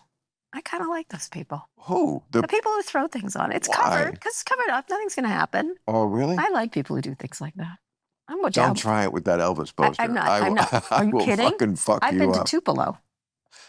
I've been to Graceland. Well, that's like beginner Elvis. Sorry. Oh, you're a big Elvis fan? I'm a huge Elvis fan. That explains the hairdo. I love thank you. I love country music. Again, I am a lesbian who you're not going to figure out. I wanted to be in the military. I've gotten married twice. Well, the military, that is not hard to Only figure gay out. people like the military and being married. Only gay people these days, just so you know, like being in the military. We wanted to be in the military. Don't tell me you drive a Subaru, because that's like... I had a Lesbaru. Yes, I did. I always got that joke from my writers about the Lesbaru? lesbian Subaru, and it was Yeah. like I didn't know what they were talking about. The Lesbaru? You didn't know about the Lesbaru? No, It's called the Lesbaru. but Try to keep it. I assume. Now we drive Kias, just so you know. Hybrid Kias. That's what we're doing now. Why? Why? What is Because that? they're great, because we have a lot of kids and we need 3 rows, and we like the hybrid idea. I also have Do a most Chevy lesbians Bolt. have kids now? Oh, a lot of them. You know why? I told you this on your show. We're building the militia Etheridge. Oh. Did I not tell you this? I may have. So, Yeah. But when you say lesbian, like My kids can shoot and be sensitive. Sorry. Shoot guns and be sensitive. Yes, most lesbians have kids. Many gay people have kids now. We have great fucking kids. They're great, I have to say. But like when you say lesbian, to me that's like an old school term. Yeah, I know. No, I'm not. Queer is a new one. But like, there is like a lot going on in the LGBT community that like muddies the waters for someone like me on the outside who's like an old school, oh, you have a penis and you use it with women. What's wrong with you? Everybody has their. No, we like them too. No, I know. Right. But it muddies it for you. well, I'm just What does that like mean? there's so much like bisexual and like transitioning, but then there's like this like no, I just like women. Like Yeah. I'm not like quitting on men. I just Right. really never that's not my thing. No, I had boyfriends galore. Like I said, most lesbians had boyfriends. Yeah. No, that's not true. That's not true. It's what I. That is not true. And he did not. Honey, I'm going to pull this. Let me just ask you. Let me just. Clarence. No, let me just tell you. The next road stop. We're pulling over. You're getting the point. Isn't it confusing these days for people like you? Right? Is that what you're saying? But No. honestly, one, A little. we don't care if you're confused. Oh, I don't care either. Nobody cares if you're confused. I'm just Two, asking. what? Like. What is your question? Well, like Andrew Sullivan writes Yeah. a lot about like as a old school homosexual man. Yeah. He And feels he truly is. He feels like there's stuff, and I'm a little stoned now, so I can't reproduce it exactly. But he feels I like was there's just on his show. a We lot of talked about stuff going on with the LGBT community that is like antithetical to what he does think marched for, and that's wrong. I don't think, why does he care what they want to do? So what if they want to do that? Like, to me, one of the years ago, Well, I think he thinks they're transitioning kids sometimes who are just really gay I kids. do have facts on that. It's not that many kids. And there's more straight kids having, all kinds of body surgery than there are trans kids. But we're not going to have the trans argument here because it's a very complex argument. Here's what I think he's saying that I think to me is a problem is one of the great things about being gay is you be who you are. And if you're truly a free speech person and you're truly be who you are, then just let them fucking call themselves whatever they want. And some of it's trendy, certainly. Okay, no great. question. That's what I say. Some of it's trendy, but some of it's quite real. And they Absolutely. really. So why make their lives a living fucking hell by not letting them express themselves? And some of them are going to get over it and some of them aren't. Well, look, you just said you don't want to have the argument here, so No, but go ahead. Okay. Well, we are an outlier now as Americans. That's correct. As far as our view of any kid for any reason at any age says they want to switch up, we hide it from the parents. We double down on it. That does not happen. It does happen in schools. Sometimes. Okay. Minor. And we small. enable it in every way possible. This is something that Don't enable it in every way possible. See, this is nonsense. It's No, a not. small group of people that are affected, and we've made it the biggest problem. Like, remember that interview that the governor of West Virginia had? I think it was with Stephanie Rule, and they passed these laws about. And I'm not getting into the sports thing because I interviewed both Martina Navratilova, who's against it, and a very famous runner who's for it. And Caitlin. And all kinds of people. I get that particular argument. I get that it's difficult. But they had the governor of West Virginia, and they passed a law about trans athletes, right? Very complex and requires a lot of really good people to have cogent arguments and not the crazies to discuss it. Right. She said, how many people are affected? He didn't know of any. They're passing laws when they should be passing laws about economy, about jobs, about everything else. This is their fucking obsession, and it's a small thing. That's one of the issues. The second thing is with Andrew, and he and I have argued about this, is the whole crux of the gay movement is be who you are. And so if people get to... I was at a party in Silicon Valley where someone said, when marriage was going on, And, that was the gay marriage thing. This was Proposition 8. There was all kinds of mishigas around that about gay marriage. And this venture capitalist, a very famous venture capitalist, said, I don't mind lesbians. That's always their joke. I love a lesbian. That's the first joke. And the second part goes, but I don't know if I don't understand this gay man sex thing. That's how they said it in the party. And everyone was silent because this was an important person. I couldn't do it. And I went, you know what? If you don't like gay man sex, you should stop having it. Oh. And he goes, what? And I said, you shouldn't have sex you don't like. I think that's wrong. Right. And he said, I'm not having gay sex. I said, you just said you don't like gay man sex. Why did you say that? Are you lying about having gay man sex? You're either lying about having gay man sex or you're having gay man sex you don't like. Either way, you need to stop. Right. And he's like, that's not what I said. And then I looked at him and I said, it's none of your fucking business what people do in their bedrooms. It's none of your business. If they want to fuck men, they can fuck men. If they want to fuck women, they can fuck women. If they want to call themselves Sylvia and, go dancing on weekends, it's none of your fucking business. And that, to me, is the heart of gayness. And so if young people are trying different costumes on and off, I don't know why we don't let them do it. And let me tell you, as someone who grew up gay, when you couldn't do that, it was toxic. Yeah, Furtiveness is toxic. I don't disagree with anything you said. My issue comes in with medical. Right, certainly. Because I do have statistics down here to push back at you. I'm not going to get into any sort of specifics, but I am 68 years old. Yeah. Nobody gets to be 68 years old without having experienced issues. Mm-hmm. Let's just leave it at that. Yeah. Life's a rough road, and that mean? Means like your health is not going to be perfect from zero to death. That's correct. Nobody dies completely healthy. Okay. That's not true. That's my next book. Well, I'm writing about that. If you get shot, you do. Right. No, but there's stuff going on that's going to change that. Well, you're going to degenerate in some ways. Anyway, I feel great. Don't ever worry about me, people. But all I'm saying is, medically, I could know in my mind, absolutely, I am not a man. I still wouldn't do anything medically because I know we are not that advanced medically where we can pull that off without serious health repercussions. I mean, I don't take aspirin. Okay, I believe we are living not in the future. We're living now, where medicine can't do things like switching out organs without. I'm not saying it doesn't solve some problems sometimes, but medically, you can't look me in the eye and tell me there are not going to be serious health repercussions down the road for doing anything like that, or puberty blockers, making my hormones, which is the very natural part of the body, flow in the opposite direction. That's your choice. I'm not against you being able to make that choice. I think you can do anything you want with your body, including doing that.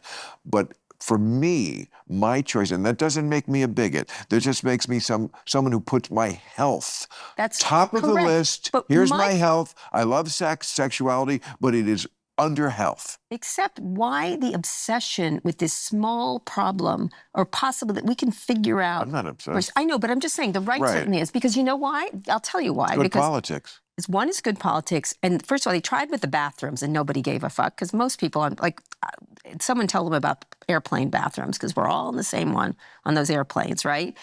They didn't work on bathrooms. Not at the same time. Sometimes. No. But they're talking about being in the bathroom. I get it, but with a penis. But I've been in lots of bathrooms with men and women. It's not that fucking big a deal, honestly. Not usually. Find some new problem. Right. That didn't work. I couldn't agree more. That didn't work. Sports tends to work, and now this transitioning thing works. Well, it is an avenue into attacking gay and lesbian people on the whole. They're coming there's after a legitimate marriage. side to this. Excuse me. But they're not concerned Women about very reasonably do not want penises in prisons, and they do not want them in the swimming pool, and they do not want them in the locker room. Women feel that way. I don't know. I feel some women do, some women don't. I respect the people who don't want to see the penises. I don't particularly. What do you think? I'm sorry. I thought I was on The View. Have you ever been on The View? I was. It was great. You should. Let me just tell you why I love The View. I was on The View. If you were on The View Can I just tell you? Can you imagine if you were on The View every day? Can I tell you? They asked me to be guest host this morning, and I couldn't do it because I'm here with you. Baller. That's all I'm saying. Thank you. I love her, and the best thing that ever happened to me on my entire book tour was I was on The View, and I was talking to Sunny, and then Whoopi came over to me, and all she said is, "You're cool," and then walked away. And I was like, my life is done. I'm going to. I I'm know. done. I talked to her a long time after the show. It was so great to reconnect. I hadn't seen her in a She's long cool. time. She's the best. She's fucking cool. She's iconic. She is. Everything. I mean, She can do whatever she wants. She's doing whatever she wants. is. I mean, she lives in Italy. Oh, she does? Yeah, she told me that. How? Yeah. She's on that how? View every morning. I thought the same thing. Obviously, she has time off, and, Yeah. you know, but that's where she considers herself to live, and I think that's a really cool place to live. I couldn't do it myself. I'm kind of hooked on this crazy Where are you mixed up moving? country. You have this compound I'm here. not moving anywhere. You have a compound. I'm gonna die right here Right in here in this the compound, chair. in the Maybe compound. tonight. I wish I had a compound. I don't have a compound. Compounds are great. I should have a compound. I have children. Oh no, they're so great. I could have them all live there with me. It would be Right. great. I mean, when I think of like how when I was like 18 to 28, I had no money, the worst sort of slummy apartments in college and in New York, always with roommates I didn't like, never had a bathtub I could get into, you know, smelling other people's shit in the bathroom. It's like, it really makes it worthwhile. It makes work. I have your It compound. just makes it nicer, you know, like to... Well, you can't not live have in to- stocks, they say. You can live in your houses. You can't live in stocks. You know, that's why a lot of people buy houses. Can I ask you a question? Do you like, and I know we have to go soon, but do you regret not having children? Fuck no. Serious? There was one thing... I'm having them all for you, me and Elon Musk, but There was one thing in my life that has been like steady from the beginning Eddie. to the end, and that is when I was a kid, I didn't like kids, Yeah. and I still don't. Oh. That is just like steady. Other Uh-huh. things up and down and blah, blah, blah. That one like right across the board. Now, I don't hate them. I hate babies. I don't like, babies are gross. I don't want to, I've never Okay. touched a baby except once in a sketch when I had to. Yeah. They have nothing to offer. I understand you need to go Yeah, through that they're phase little- to become a Yeah, human. they're a little in need. But like I can talk to a kid. Kids actually like to talk to me. We want to do a club random where I talk to kids. Oh, that I think sounds like it would be fun. illegal. Illegal. I want to do a club. I'm going to have a, I'm gonna have a me carousel. smoking my pot There'll be with lollipops. 5-year-olds. Yeah, I mean, no, that's it's gonna- not. We're that's never gonna going end to be. well. No, we're never going to be able to do it. But It's gonna be the next court case. I think it'd that- be fun to talk to kids because I talk to them probably the way you do. Yeah. Like I don't talk to them like I'm an adult talking to Yeah. a child. I just talk to them like we talk to everybody. I parent. We just say what we think, and kids do that. So we're kind of on the same level. Yeah. Kind of the secret to, I feel like, preserving yourself and your sanity and feeling youthful even as you get older is keeping that quality, that childlike, not childish, but Right. childlike quality Right. of, you know, as Richard Pryor used to say, if a kid says you're ugly, you're ugly. It's true. It's childlike, but not childish. One of the things I talk about is the childishness of like the tech people. They're childish. They like to say they're childlike, but they're childish, and a bad child at that. Yeah. Like, I mean, the thing you were talking about, performative before, like, who's the dude, Sam? Bankman-Fried with his hair, the unmade bed. I call him the unmade bed. All I had to do was go like this, and you know Yeah, what I was yeah, I know. He's there. You know, he's a mess. Yeah. Put on a shirt. Yeah. Put on a clean Oh, shirt. now we're on the newlywed game, and I have to Right. make you think he's a mess. See, He's in we'd win. jail now. We would win. Oh, God. All my liberal okay, friends are Sam- going to be like, oh, you're getting along with Bill Maher. Jesus, Kara. See, that's what I hate about America. You do. You hate it. I hate when people, Oh. like, I'm friends with Ann Coulter. It's like, Oh. I hate that you like somebody. Fuck you. Uh-huh. Fuck off. You want to Oh, wow, unfriend me? okay. Good luck. Yeah, Goodbye. yeah. Don't need That's your people move. like My that. move is not goodbye. My move is not. Goodbye to people who don't want Yeah. to. I'm just like, well, then you don't have to like them. Just like I said to that veteran kid, don't No, fuck a man. they're the you don't ones who like were it. starting it. They Okay. hate that I like somebody. I mean, that's kind of what you just said. Yeah. Is that your friends are going to not like Yeah, it? but that- I won't go fuck you. I'll be like, okay. Yeah, but it's just a bad That's attitude. my answer to everything. It's just Okay. a bad fucking I don't care. attitude. I don't care. It bothers I me. don't care. I do. I don't care. My whole attitude towards life now is no, I'm not as old as you, for example, but I am For 62. example. I'm 61. A lot of my life is now okay. Like it's sort of like that. Okay, Yeah. whatever. Yeah. You do that. I think you got to have a little both. I mean, I'm certainly have the Irish in me still. That kind of like. Nah. But I also feel like I have mellowed, and that's nice too. I mean, it is great. I think that people have bucket lists, I think even better than a bucket list for me anyway. When a bucket list is, things you want to do. No, I know what that is. I know. I'm telling everybody. Okay. That the list of things that I used to do that I no longer have to do. Right. Or don't, basically have to do. Yeah. Like Christmas shopping. Yeah. Like nobody's going to, sorry. I made a vow never to read anything about Henry Kissinger again. Yeah. I was like, it's taking up mind space. I don't like him. Sure. On the whole, China thing, okay, but otherwise, no, not so much. That's the kind of stuff. But what is on your bucket list right now? Nothing. I'm saying I don't care about the bucket list. I care about the list of things I no longer want to do that I just want to squeeze out of my life. And I've been very successful, I think, at doing that. I mean, I feel like I very rarely do things I don't want to do. These last 2 days on a book tour in New York, an exception. You did that. I know. You did look vaguely uncomfortable in every interview. Oh, I did not. I did fantastic. You did this. You had this long, 10-yard stare. I so didn't. You did. You did well. That's different than you. But every now and then you could see it in your eyes. You're this is what Sam Harris calls leftist mind reading. reading. No, it's not. I'm not mind reading. I can see your face. You're like, oh God, what am I doing here? No. You know that went through your head.